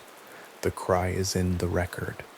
What produces it has not been established. It is worth pausing on what the chapel itself holds. The Chapel of St. Peter at Vincula, the name translates approximately as St. Peter in Chains, is a working church within the tower walls, its congregation drawn from the tower community, its services continuing as they have for centuries across the full weight of what the building contains. Beneath its chancel floor lie the interred remains of 2 queens of England, a queen of 9 days, and several dozen other prisoners executed within or near the tower walls over the course of its history as a place of confinement. The chapel's exterior is plain stone, its door set back in shadow on the north side of Tower Green, the building smaller than its function implies. Inside, the marble ledger stones marking the graves are set flush with the floor, smooth underfoot, the names inscribed in letters deep enough to still be clearly legible. At night, with the chapel locked and the green quiet and the rest of the tower closed, the building sits in the particular stillness of a place that carries a great deal within a very small volume of space. Whether that quality is felt or imagined or produced by physical conditions that affect perception without being directly visible to perception is one of the questions the tower's long record consistently raises and does not settle. The oldest recorded account associated with the tower's paranormal tradition predates all of these by several centuries. In a 13th century chronicle, a document held in the British Library and dated to the period of Henry III's construction works on the tower's inner ward in the 1230s and 1240s, there is a passage describing an apparition of Thomas Becket, Archbishop of Canterbury, murdered in Canterbury Cathedral in 1170 and canonized in 1173. The chronicle records that during construction work on a new section of the tower's inner curtain wall, the apparition of Becket appeared and struck the newly built masonry with his cross, after which the wall developed structural problems that halted work. The account connects the apparition's displeasure to the fact that Becket had himself been imprisoned in the Tower of London in 1163 during his conflict with Henry II, and that the new construction was being undertaken by the grandson of the king whose 4 knights had carried out Becket's murder.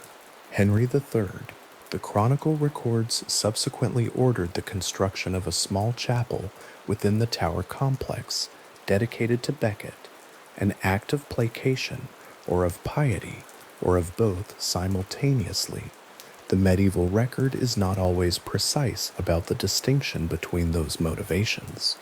The Becket account is older than any other paranormal account associated with the Tower of London by approximately 6 centuries. It predates the Anne Boleyn sightings by more than 300 years. It predates Lady Jane Grey's execution by more than 300 years. It sits at the beginning of a tradition that will stretch forward continuously through the Tudor period, the Georgian era, the Victorian age, and into the 20th century. A tradition that began not with soldiers on sentry duty in the modern military sense, but with chroniclers in monasteries recording what the people around them reported, in the same careful documentary impulse that would produce the court-martial records and the yeoman warder testimony of later centuries. The 13th century chronicle is not a ghost story in the contemporary sense. It is a record of what was reported to have occurred, embedded in a document whose primary purpose is the history of construction works, the name of the apparition identified by its vestments and its distinctive cross, the action attributed to it, specific enough, striking the wall, causing structural damage, to constitute a claim that could in principle be checked against the physical evidence of the building's construction history. Whether the structural difficulties in that section of the inner curtain wall were real and whether they were noted in any independent contemporary source is a question that the scholarship on the tower's architectural history has not fully resolved. What is known is that Henry III did indeed undertake substantial construction works on the tower's inner ward during this period, and that the record of those works includes interruptions and modifications whose causes are not always documented. Whether those interruptions corresponded to the account given in the Becket Chronicle is a question that sits at the boundary between architectural history and something less easily categorized. The small chapel dedicated to Becket within the tower complex was constructed and dedicated to the saint during Henry III's tenure. That dedication is documented independently of the chronicle. The chapel was later demolished during the Reformation, its physical structure gone, but its founding record remains. The chronicle that preserves the account of the apparition is itself the physical artifact now. The handwritten Latin text, the parchment pages, the record of a reported encounter at a construction site more than 700 years ago, held in an archive a short distance from the tower itself. What accumulates across these accounts, laid beside one another with careful attention, is not the same thing as evidence in the scientific sense. It is something different, a pattern of consistent types of reported experience, distributed across distinct individuals in distinct centuries, associated with specific locations within the tower's physical plan, each account individually explicable in terms of its social, cultural, or perceptual context, but persisting across contexts and across time in a way that the individual explanations do not quite reach. The Salt Tower apparition of 1957 is different in character from the crying near the Chapel of St. Peter at Vincula, which is different again from the figure on Raleigh's Walk, which is different from the bones beneath the White Tower staircase, which is different from the Becket Chronicle account in the tower's oldest construction records. They do not form a single unified phenomena. They form a long, varied, specifically located series of documented reports from a single place, reports that cover 7 centuries, that come from different kinds of witnesses using different documentary conventions, and that share the single characteristic of not having been satisfactorily explained within the frameworks available at the time they were filed. The tower has been continuously occupied and maintained since its construction. It has never stood empty for any significant period. It has been a fortress, a palace, a prison, an armory, a menagerie, a mint, and a public attraction, with different parts of its physical fabric serving different functions at different periods, and people living and working within its walls at every point in its documented history. The accumulation of reported experience within that unbroken occupancy is different in kind from what accumulates at a location that was used, then abandoned, then revisited. The tower's witnesses are not explorers entering a derelict space. They are residents and workers and officers carrying out routine functions within a place that happens also to hold, in its stones and its chapels and its chapels and its walkways and its staircase cavities, the weight of what took place there across a span of time that very few structures in England can match, whether that weight, historical, architectural, acoustic, electromagnetic, has any bearing on what has been reported within the tower's walls, is a question that the science of perception and the science of acoustics and the science of environmental psychology have begun to approach carefully and with appropriate uncertainty, without yet producing a framework that accounts for all of what the tower's record contains. On February 12, 1957, John Chodakowski stood at the Salt Tower and watched a form take shape on the stone above him. In 1674, workmen found 2 small skeletons beneath a staircase that Charles II ordered moved to Westminster, and Christopher Wren ordered placed in a marble urn. On Raleigh's walk, the stone is worn in the particular way that comes from a single person returning to the same path across 13 years of days. In the chapel of St. Peter at Vincula, the marble ledger stones lie quiet under the chancel floor, and in a British Library archive, in a 13th century chronicle written in Latin on parchment, the oldest recorded encounter associated with this place persists in its original form, the monk's account of Becket's cross striking stone at a construction site. The report passed forward from hand to hand across the centuries in the particular way that documented things survive, not by being settled, but by being kept. The tower's tradition of reported experience does not form a conclusion. It forms a record, long, various, specific in its locations and its dates and its witnesses, held in documents that range from Latin chronicles to military court-martial transcripts to 20th century administrative filings. The record does not require a single interpretation.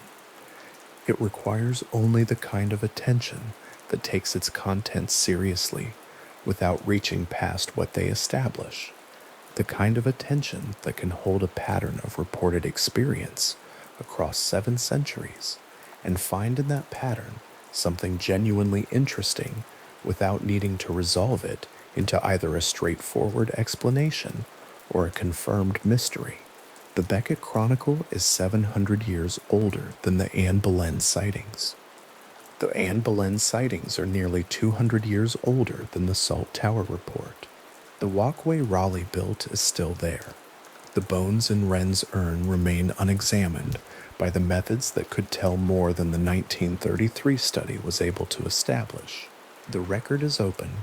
The tower is still standing above the Thames, and its gates locked each night in the same sequence they have been locked for centuries. The inner ward quiet behind the walls, the chapel holding its graves, the old stones carrying whatever it is that old stones carry forward through time without ever quite letting it go. In 1998, in a small laboratory at Coventry University, a researcher named Vic Tandy noticed something he could not immediately account for.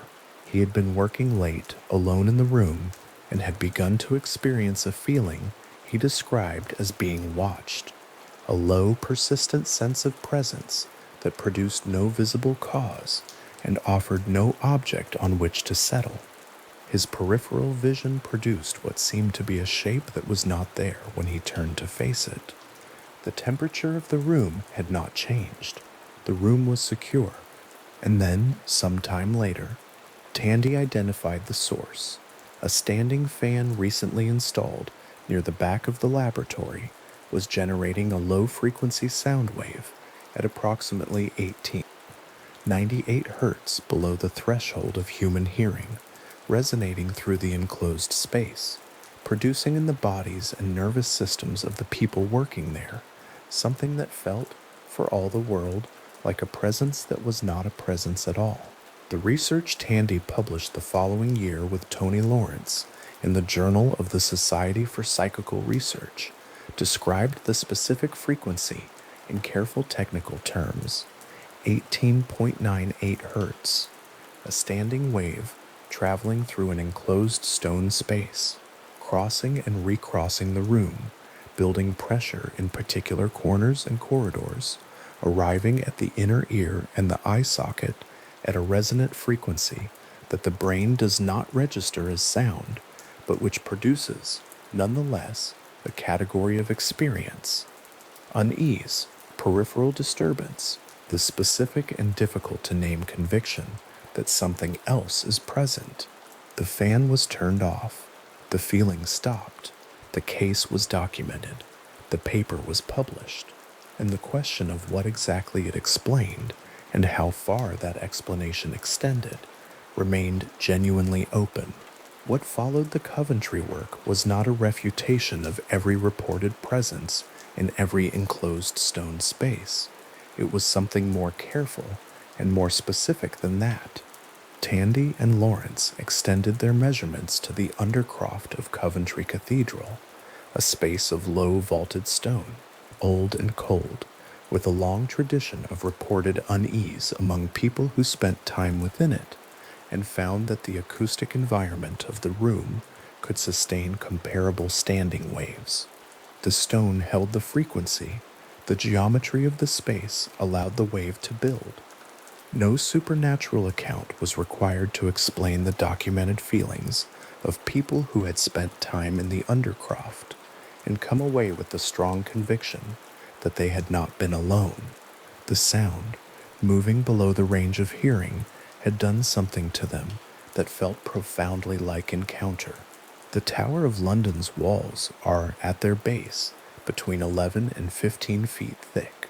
The Chapel of St. John the Evangelist, on the second floor of the White Tower, has stood without significant structural alteration since the 11th century, its stone barrel vault low and close, its rounded Norman arches framing a silence that the building has held for 900 years.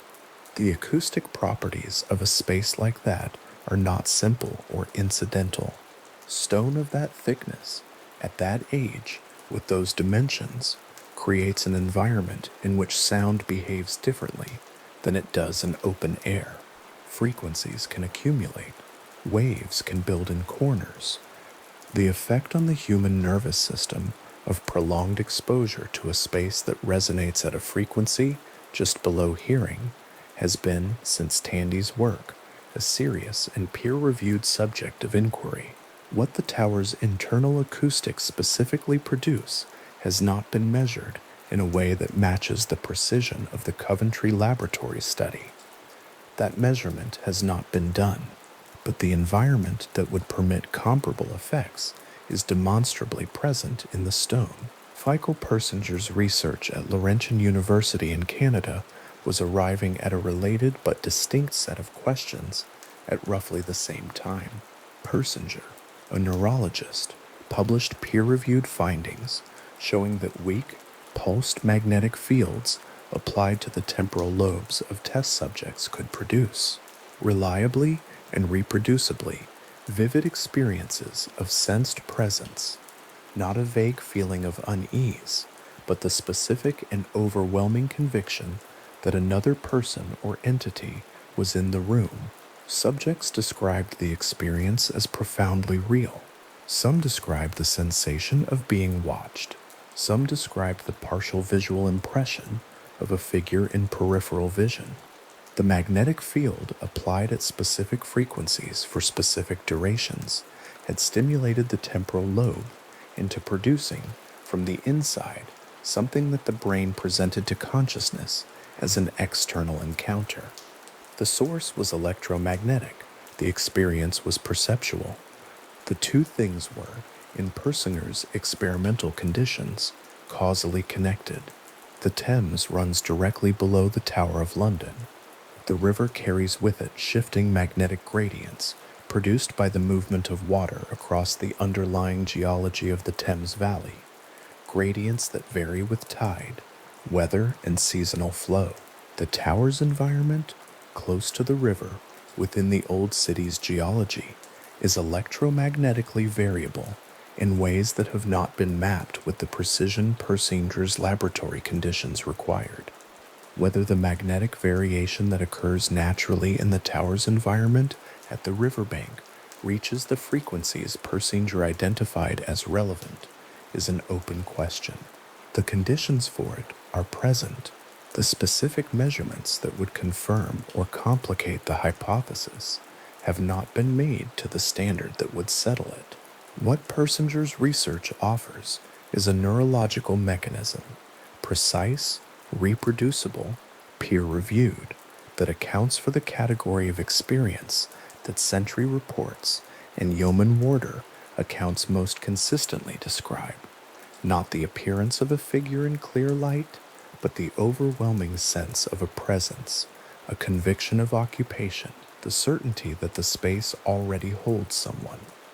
Richard Wiseman of the University of Hertfordshire approached the question from a third direction, and what he found at Hampton Court Palace in 2001 produced results that were, in their own way, as carefully documented as either of the others. Wiseman's large-scale study, published in the British Journal of Psychology, recruited several hundred participants and asked them to move through the palace without prior information about which areas had traditional associations with reported paranormal experience. The results were consistent across participants. In areas identified by the palace's tradition as haunted, specific corridors, specific rooms, participants reported at significantly higher rates than in other areas feelings of unease, cold, disorientation, and a sense of presence. They reported these things without knowing that those were the areas with the tradition. The correlation held. What Wiseman's study found was not that ghosts produced consistent perceptual effects in those areas. What it found was that those areas produced consistent perceptual effects. And those areas, what it found was that those areas produced consistent temperature variation, subtle changes in air quality and lighting, acoustics that differed from the surrounding spaces in ways too small to register consciously, but large enough to produce a measurable shift in reported experience. The environments themselves were doing something, independently of what any particular visitor believed or expected. The areas that generated consistent reports of unusual experience were not random. They shared physical characteristics, the kinds of characteristics that accumulate in rooms and corridors that have not been structurally altered for centuries, whose ventilation is irregular, whose stone has absorbed and held whatever the building does with temperature and moisture across seasonal change. Hampton Court Palace is not the Tower of London. The buildings are different in age, structure, and history. What Wiseman's study demonstrated was a methodology and a category of finding that environments with long traditions of reported experience may contain, in their physical fabric, properties that produce consistent perceptual effects independent of the prior beliefs or expectations of the people moving through them. Applied to the tower, whose interior spaces include some of the oldest continuously occupied stone rooms in England, the study raises a question that is not hostile to the documented century accounts and not dismissive of them, but sits alongside them, turning over the same evidence from a different angle. The accounts are consistent. The environment in which they occur is old and physically unusual. The tradition persists across individuals who did not know each other. Whether what Persinger and Tandy and Wiseman collectively identified can fully account for the specific details of what a court-martial in 1864 accepted into its formal record, the headless figure, the bayonet that passed through it, the corroborating testimony from the window, is a question that none of their research closes. The ceremony of the keys happens every night at 9:53 p.m. It has happened without interruption for at least 700 years. The chief yeoman warder carries a lantern and escorts a military guard across Tower Green, walking a route that has been walked in the same way since the 14th century at the minimum, through the same gates, past the same stones, across the same ground where the scaffold stood on the morning of May 19th, 1536, and where, on a February night in 1957, a guardsman looked up at the Salt Tower battlements and filed a report. The ceremony requires the warder and the escort to pass through the gates in a specific order, call out specific words in a specific sequence, and receive back the correct response before the locks are turned. It is a ritual. It has the internal structure and the unbroken continuity of a ritual, each element dependent on the element before it, each night's performance connected to the last through an unbroken chain of human memory and institutional practice. Only once in the documented record was it interrupted. In 1941, a German bomb blast knocked the escort party off their feet. The ceremony was completed later that same night. The lantern the chief yeoman warder carries crosses Tower Green in the dark, moving through the same space where the lamplight of 9 centuries has moved before it. The light falls on stone that Anne Boleyn walked on grass that grew above the same ground in the years before she was born, and continued growing after her death, and continues now. The specific ceremonial quality of the act, performed at the same time, in the same way, in the same place, every night, gives the tower a relationship to its own history that most buildings do not have. The continuity is not symbolic or metaphorical. It is physical and practical. The same gate locked, the same lock turned, the same route crossed, the same words called out. 700 years of that specific sequence, performed within 50 yards of the chapel of St. Peter ad Vincula, where the marble ledger stone bearing Anne Boleyn's name lies in the same position it has occupied since 1876. Historic Royal Palaces, the independent charity that manages the Tower of London, has permitted structured overnight paranormal investigations within its walls, including sessions in the White Tower, the Bloody Tower, and the Chapel of St. John the Evangelist. These are not informal ghost hunts. They are authorized, documented investigations conducted under the building's protocols, with findings recorded in written reports and submitted. What those reports contain is, in its own way, as worth considering as the Tandy or Personer research, not because the investigation methodology meets the standard of peer-reviewed laboratory science, which it does not, but because the findings were documented in good faith by people who were present in the physical space and who recorded what they observed without the specific expectation that it would match any prior account. In the Chapel of St. John the Evangelist, during one of these overnight sessions, electromagnetic field readings were recorded that investigators found difficult to attribute to identifiable electrical sources.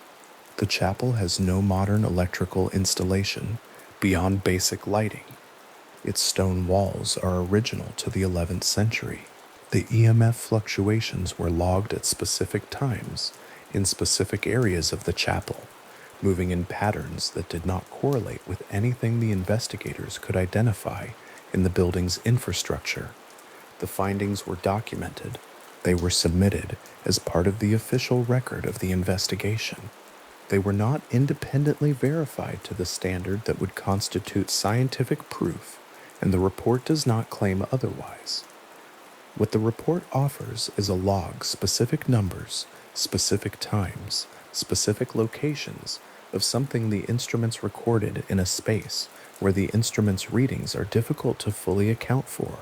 The White Tower basement, during the same category of authorized investigation, produced temperature differential readings that the investigator's written report describes as moving independently of the ventilation system.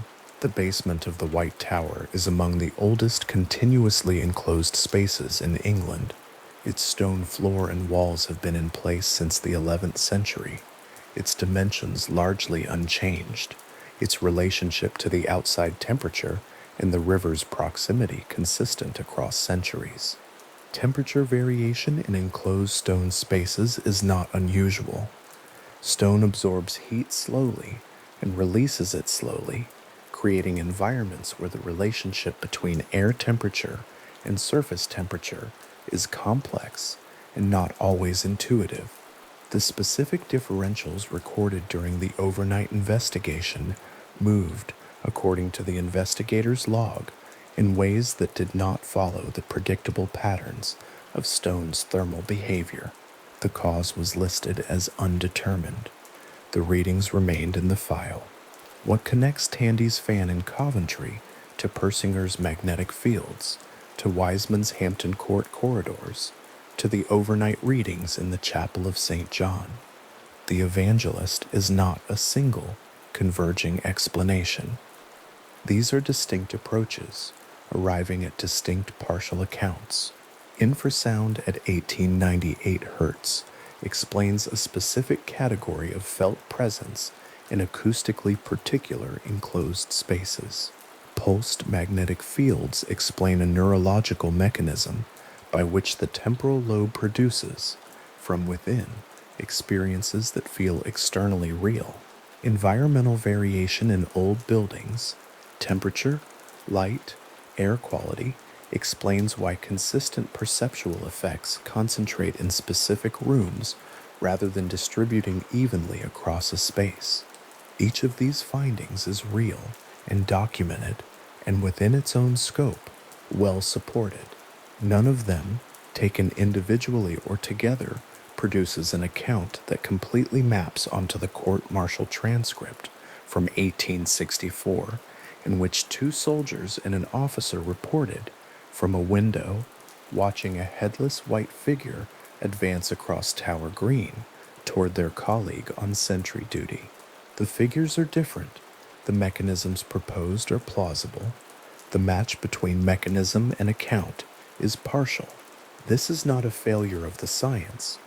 The science is doing what science does, identifying specific causal mechanisms, testing them under controlled conditions, publishing findings that are specific and reproducible. What it is not doing is producing a complete account of what the aggregate of tower sightings, distributed across more than a century of documented reports, actually represents. The Sentry reports and the Yeoman Warder accounts and the official overnight investigation logs are doing something different. They are recording the testimony of individuals who were in specific physical locations at specific times and who experienced or reported experiencing something that fell outside the ordinary perceptual content of standing in an old building at night. The 2 categories of inquiry, the laboratory science and the testimonial record, are not in conflict. They are measuring different things with different instruments, and the area between their respective findings is the area where the question still lives. The Tower of London has been standing for 900 years. In that time, it has been a fortress, a palace, a prison, a treasury, an armory, an observatory, a mint, a menagerie, and a tourist site. It has held within its walls a density of human event that very few structures in the world can match, and it has done so in a physical fabric that has remained in its essential dimensions and materials, largely continuous across those 900 years. The cane limestone of the White Tower still carries in its face the marks of the Norman craftsmen who shaped it. The mortar in the Chapel of St. John the Evangelist is in some places original. The stone beneath Tower Green has been walked across by every generation of English history since William the Conqueror positioned his first fortification at the river's edge, and it will be walked across by whatever generation comes after the current one in the same way across the same ground. A building of that age and that continuity is not simply a structure, it is a record. The walls hold what passed within them, not as memory, which is a human faculty, but as sheer physical persistence, the accumulated weight of being the place where things occurred, unchanged in substance, while everything else around it changed. The scientific research into acoustic environments and electromagnetic fields and perceptual psychology is one way of asking what the building does to the people inside it. The Sentry reports and the official overnight investigations are another way of recording what the building has produced in the people who have spent time inside it. Neither way of asking produces a complete account. Both ways of asking produce something worth holding carefully. The overnight investigation sessions in the Bloody Tower produced nothing that the written reports categorized as unexplained. The EMF readings in the corridor outside Raleigh's Walk or within ranges attributable to the building's existing electrical installation, and the temperature readings on the walkway itself corresponded to patterns consistent with external air temperature and the walkway's exposure. This is also part of the record. Not every room in the tower produces anomalous readings. Not every overnight session in the building generates testimony that resists ordinary explanation. The distribution of reported experience within the tower is not uniform. It clusters in specific areas, around specific architectural features, in buildings that have specific histories. Tower Green and the Queen's House and the Chapel of St. Peter at Vincula appear in the accounts repeatedly. Other parts of the complex appear rarely or not at all. That pattern, whatever it ultimately means, is consistent across the record. The marble ledger stone, inscribed with Anne Boleyn's name, lies beneath the chancel of St. Peter at Vincula, within 100 yards of where she was executed on the morning of May 19th, 1536. It has been there since 1876, when Victorian restoration works relocated and reinterred the remains identified, with some forensic uncertainty, as hers. The chapel itself is older. It stands on ground that has been consecrated since at least the 13th century, and the building in its current form dates largely to the 16th century, when it was reconstructed following a fire. The interior is small and plain. The marble stones are set level with the floor, so that the names they carry are read by looking down at the ground you are standing on. The chapel is used for worship by the people who live and work within the tower complex, as it has been used continuously since its construction, and the marble stones of the people buried beneath its floor are part of the same space in which those services are held. The nights in the tower are quiet by the standards of central London. The ceremony of the keys secures the gates at 9:53 p.m., and after that the tower is by its own structure and dimensions enclosed, its walls and the surrounding moat area separating it from the noise of the city in a way that few central London spaces are separated from anything. In the small hours, the white tower stands above the river in the dark, its stone face the same pale limestone it has always been, lit now by floodlights rather than by the lantern of a sentry on the walkway below, but visible from the river as it has been visible from the river for 900 years. The Thames moves in the dark below it, carrying the same tidal rhythm it has always carried, the water dark and wide, and indifferent to the specific history of the stone above it. The National Archives at Kew hold the court-martial records from the 1864 Century incident. They are filed among the military garrison documents of that period, standard disciplinary proceedings, the language formal and procedural, the testimony recorded in the manner of a legal document rather than a personal account. Somewhere within those files, the corroborating testimony of the two soldiers and the officer who watched from the window is present, entered into the record, accepted by the tribunal, held as sufficient grounds for acquittal. The case was closed when the soldier was acquitted. The question the case contained, what the soldiers watched from the window, what the sentry encountered on Tower Green, was not something a court-martial was equipped to resolve, and the tribunal did not attempt to resolve it. It accepted the testimony. It made its finding. The file was placed in the archive, and it has remained there among hundreds of thousands of other military documents, the testimony within it unchanged since the moment it was written down. The archive is a few miles upriver from the tower, across the same stretch of water that the barge carrying Anne Boleyn navigated on the morning of May 2nd, 1536, moving in the opposite direction, the court gate of the tower coming into view ahead. The documents in the archive are organized by date and category and reference number. They are available to researchers. The 1864 court-martial record has been accessed and reproduced and cited in the literature on tower sightings, and it remains in its original form at Q, the testimony intact, the acquittal entered, the question neither answered nor formally asked.